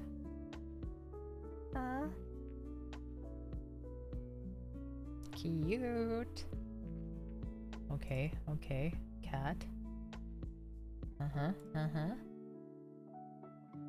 Bat? You can't turn into a bat? That's kind of sad. Oh yeah, because you can't fly yet. Yeah. Sucks to suck, bro. Okay. That's so cool. I love that. Love that. That's the best. Oh, yeah, it's so cute. Oh, look at this. Hello? What am I looking at? Are you not looking? Go, cute kitty. Oh. Yes. Why is he smiling like that? I don't know. He's giving you them bedroom eyes. There is a DM, huh? I DM'd it to you. This is a really cool image. Kind of looks AI generated though. The cat's like eyeball on the right. It's a little weird. But whatever. It's not my art. Wowie. It might not be AI. I don't know. It's got 40 feet of climbing. Oh, so it just straight up has climbing. Like you don't need to do any checks. You cat just climb. Like it has a climbing speed, which is really cool. So like rope, you don't even need rope. You just turn into a cat and you just climb wherever you want, and then turn back. So that's sick.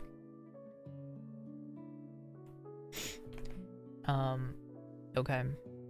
So now, kitty. So now I go here, and now I do this, and now I import extras, and now your little kitty should be here.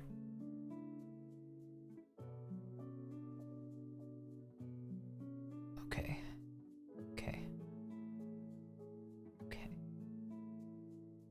So you did this.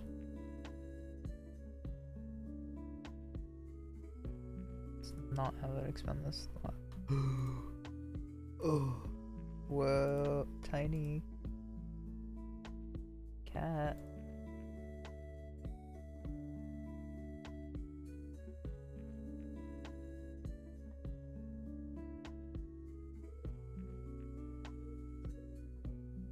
You turned into a kitty.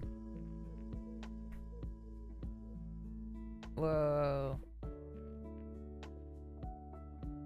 Interesting. You got one HP?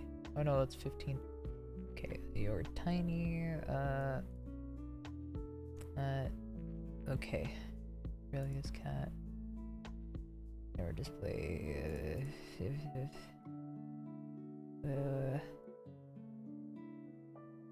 Assets. Okay, let me add another.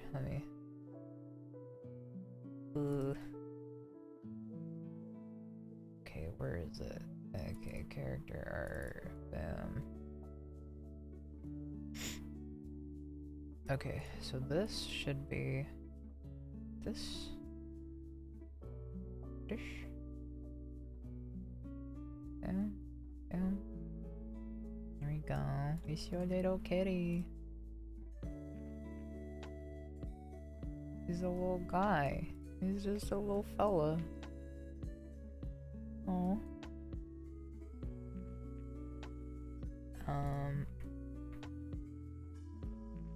I can change this image as well.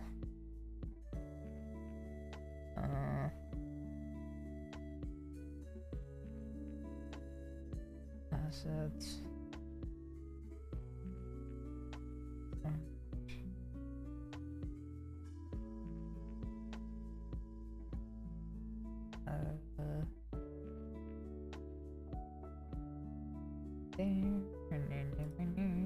There we go. Alright. Poof. Ah, and it's just all here. Druidic. This is true. It's about learning ancient language. You also unlock the magic communicate with animals. You always have speak with animals spell prepared. You use Druidic to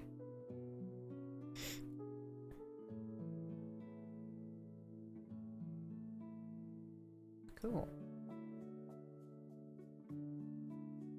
So you have melee attack, roll +4, reach 5 feet, slashing damage.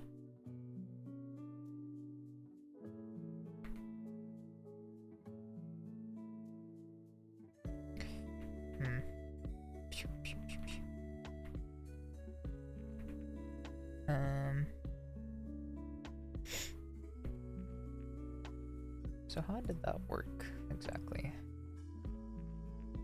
Odd shape. Use it. Endium browser.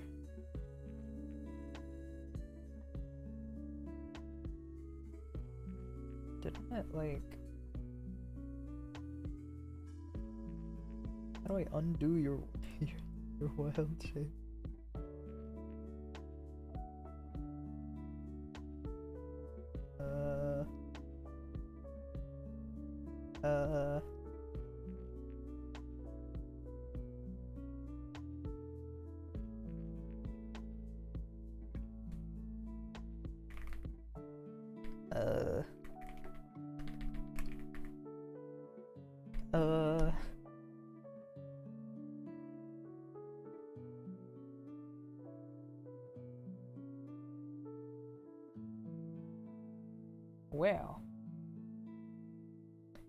Well, I'll be.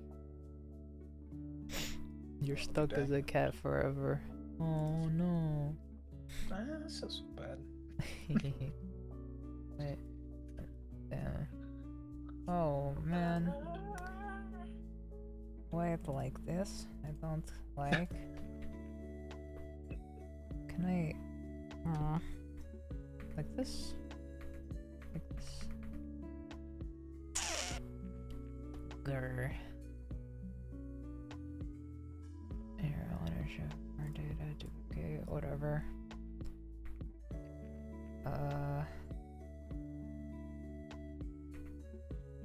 Okay.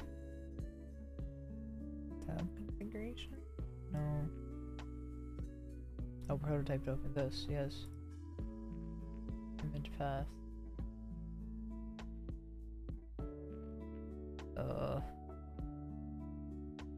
Assets. Relius. Update the darn token. Bro. You good? Yeah, I'm good. Don't Oh, sound there we it. go. I fixed it. Yay. Yeah. And then there is a thing. It's not working though. Oh. Oh wait, no, I never turned it on.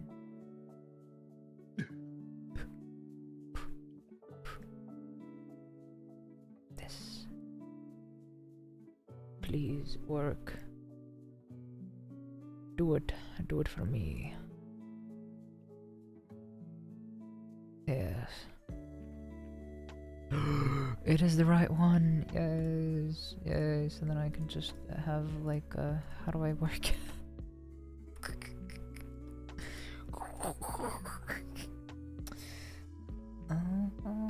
Going insane. Settings for token HUD button. Okay.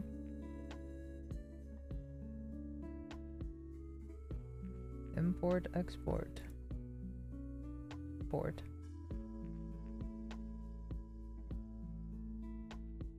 Oh, never mind.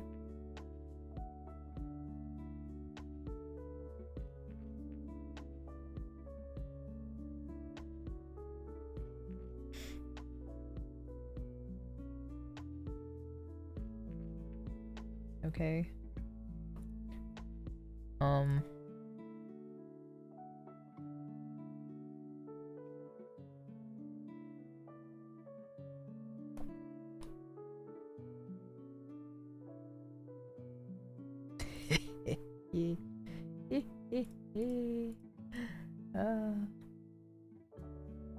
Who's this? Who's that?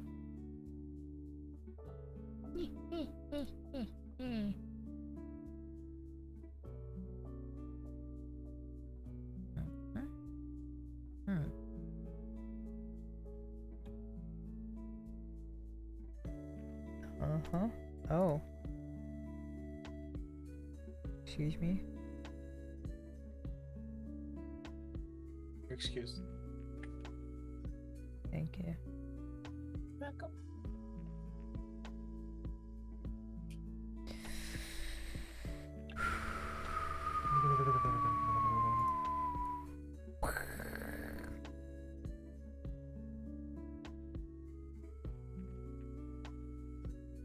How the hell do I use this? You're killing me.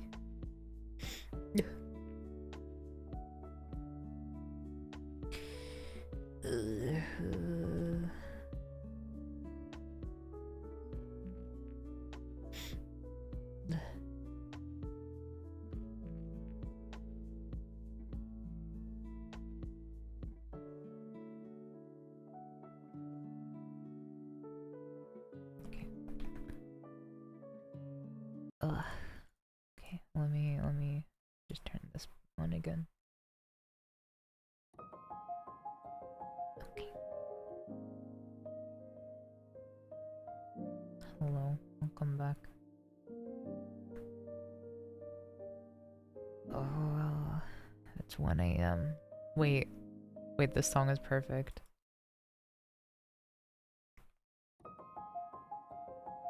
One a.m. Eyes closed, I'm slowly falling to the music and the atmosphere. Now and then I feel lights fading softly all over me, and I remember last year when I was alone in my bed with all the thoughts in my head and living silently inside.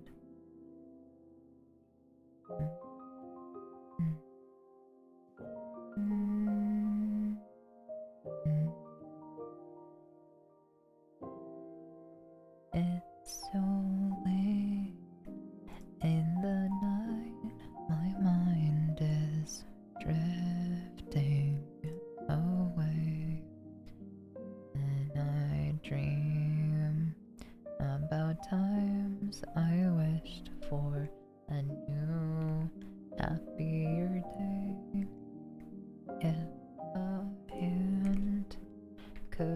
reach out right now and save my life somehow. I'll face the sun again as soon as this dreary night ends. Face the sun.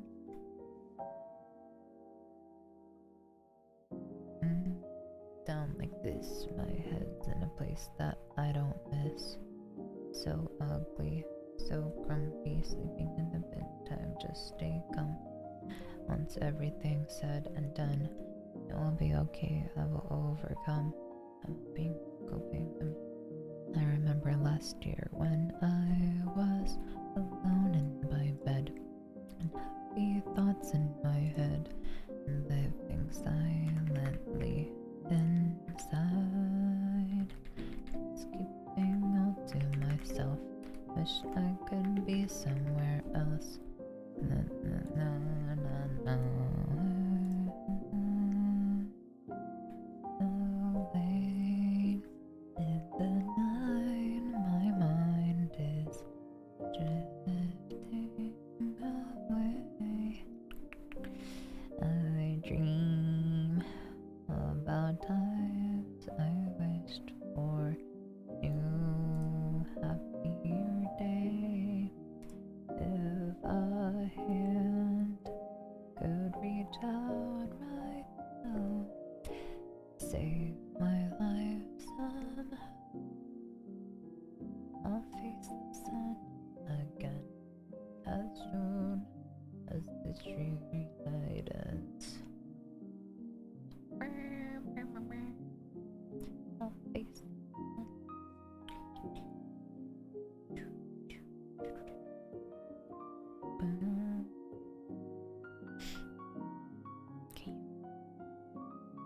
And welcome to the guide/showcase video for the token variant module. In this video, I won't be going through every This is single an set hour-long of video. components. Excuse There are me? quite many, and about which you can go to the module's GitHub page and the Wikipedia section to read Bro, about. why do you need an Instead, I'll hour? take you through the steps required to get some of the core functionality of the module going from scratch. So just a little taster, I'll be showing you how to get the indexing and searching of your asset folders going. All of the vampires you might have, animals, or I don't know, orcs, warriors, and quickly apply this art to any given token on the scene. I'll explain how this will need quick access menu works, both for you as well as your users, if you wish to give access over to them. I'll also show how the module can expand upon and give a bit more flexibility to the boundaries randomization feature. Whoa! I'll show you how the module is capable of applying various overlays, configurations, running scripts, etc. based on, for example, assignment of status effects, so, or changes in the HP value of the token. And when you look at the item icons, item sheets. Besides these options, the module will also make the artwork available through this quick access menu on the token HUD. The module will use the token's name and search all the artwork and present it to you. You can change the search criteria by right-clicking the button and then dragging. Available under tile configuration form, template configuration form, and when you click the item icons, item sheets. Besides these options, the module will also make artwork available through this quick access menu on the token HUD. The module will use the token's name and search all the artwork and present it to you. You can change the search criteria by right-clicking the button and then dragging. Think about the The module is also capable of using artwork through randomization. all the memories of you just This is using the object's name rather than the boundaries, the core boundaries on the feature. And lastly, the module can apply quick keys images to use via the compendium mapper. The module will look at any unlocked compendium that you specify over here, and then either automatically or through aided manual means allow you to remap your actors within the compendium. For example, if you don't select this auto-apply button and start, there you go. The module will identify all the actors in the compendium and then guide you through the process. Again and again. Oh, memories of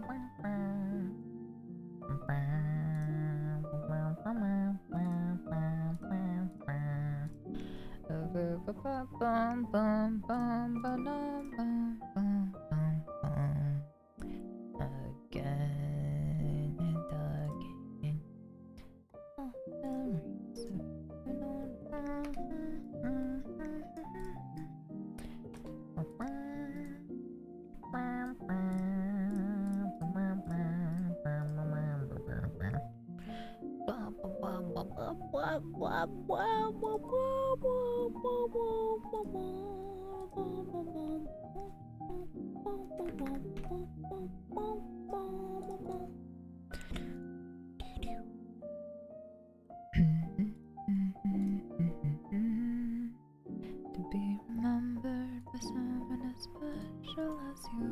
Someday I will drink the last cup of coffee with a smile.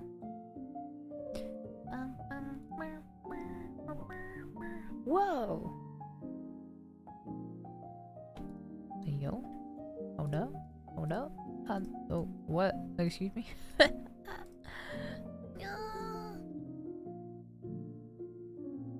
Like, look, it's right here. It's right here. Like, come on. Give me the options, fool.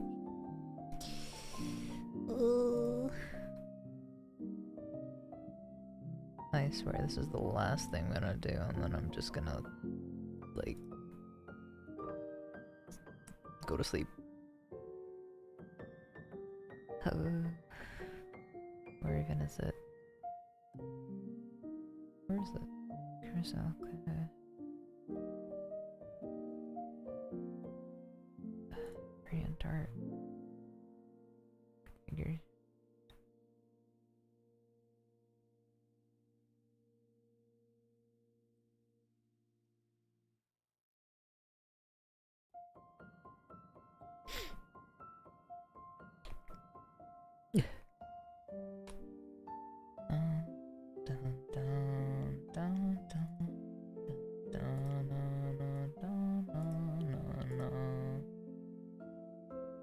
Of search warning right now. Click this. Click that. W dragon.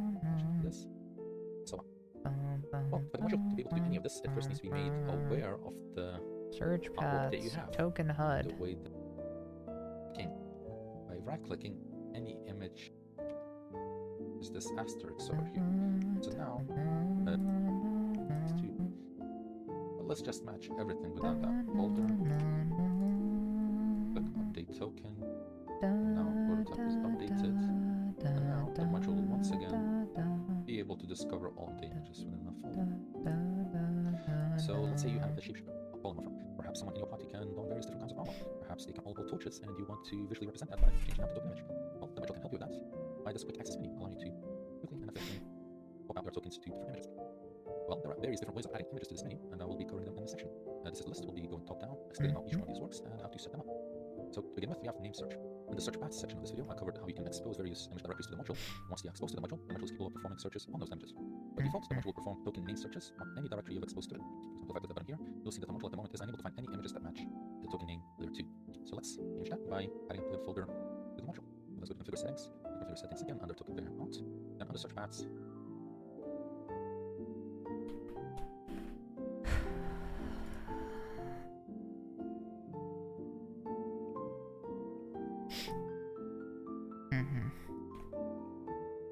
add a new one and point it to the layer folder. Click save. Now, well, previously you only saw the current image assigned to the token. Now,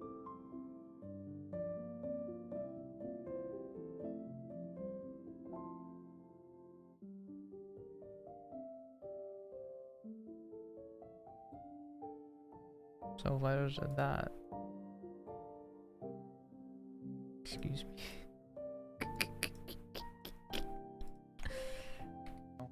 you can see these additional images. You probably can't see it under the record. Okay.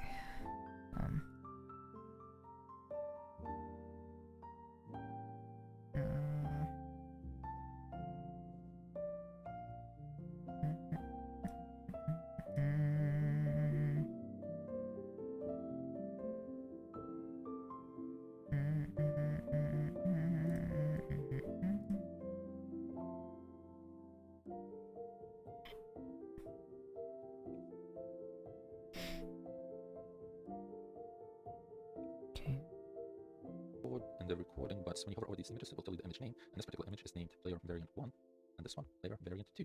Ergo, they match up against the name of the token, and they get displayed in the side menu. One of the issues with this is that, for example, if you have two similarly named actors, now both of these images will get shown up under both of the actors. Here we go. But perhaps you only want these images to be assigned to this particular token. Yeah. So that will take us to the second way of adding images to a token, which is image directory flags. Let's Mhm. simply remove the path that we just added, or delete.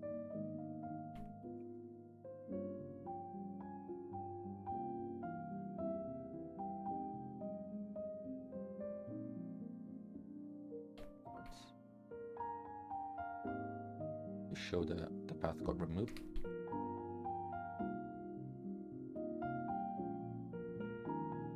Uh-huh. The module is no longer able to find any of those images, or either of the tokens. Uh-huh. We can now instead do for this particular token is right-click the button, go to flags, then under image directory, and browse the directories, navigate to our particular folder again, set the flag, and now that particular folder is assigned to this token. And so you can see the images, the 2 images that are contained in that folder again. For this Flags. different actor, those images are no longer visible. Flags. The hell is a flag? Image directory pop-ups. And directory.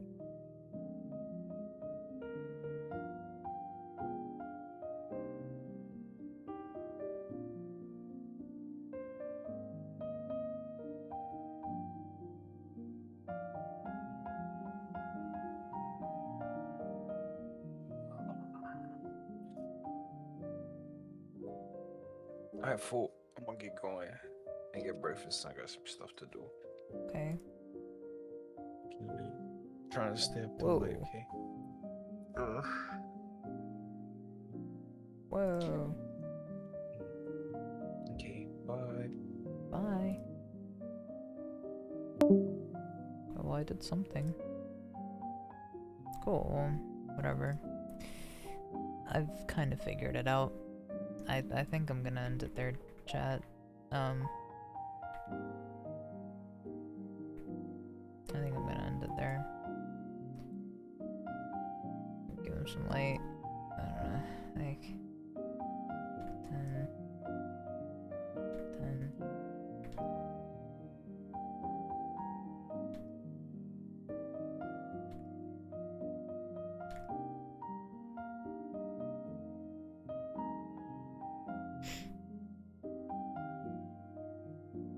Make the light torchlight nation speed like 0. Velocity increase that a bit, saturation a little bit.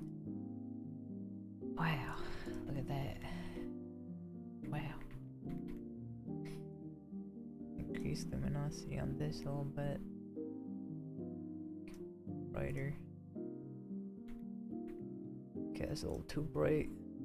Okay, what's the luminosity on this guy? 0.5. Okay. Whoa, why is this so dark?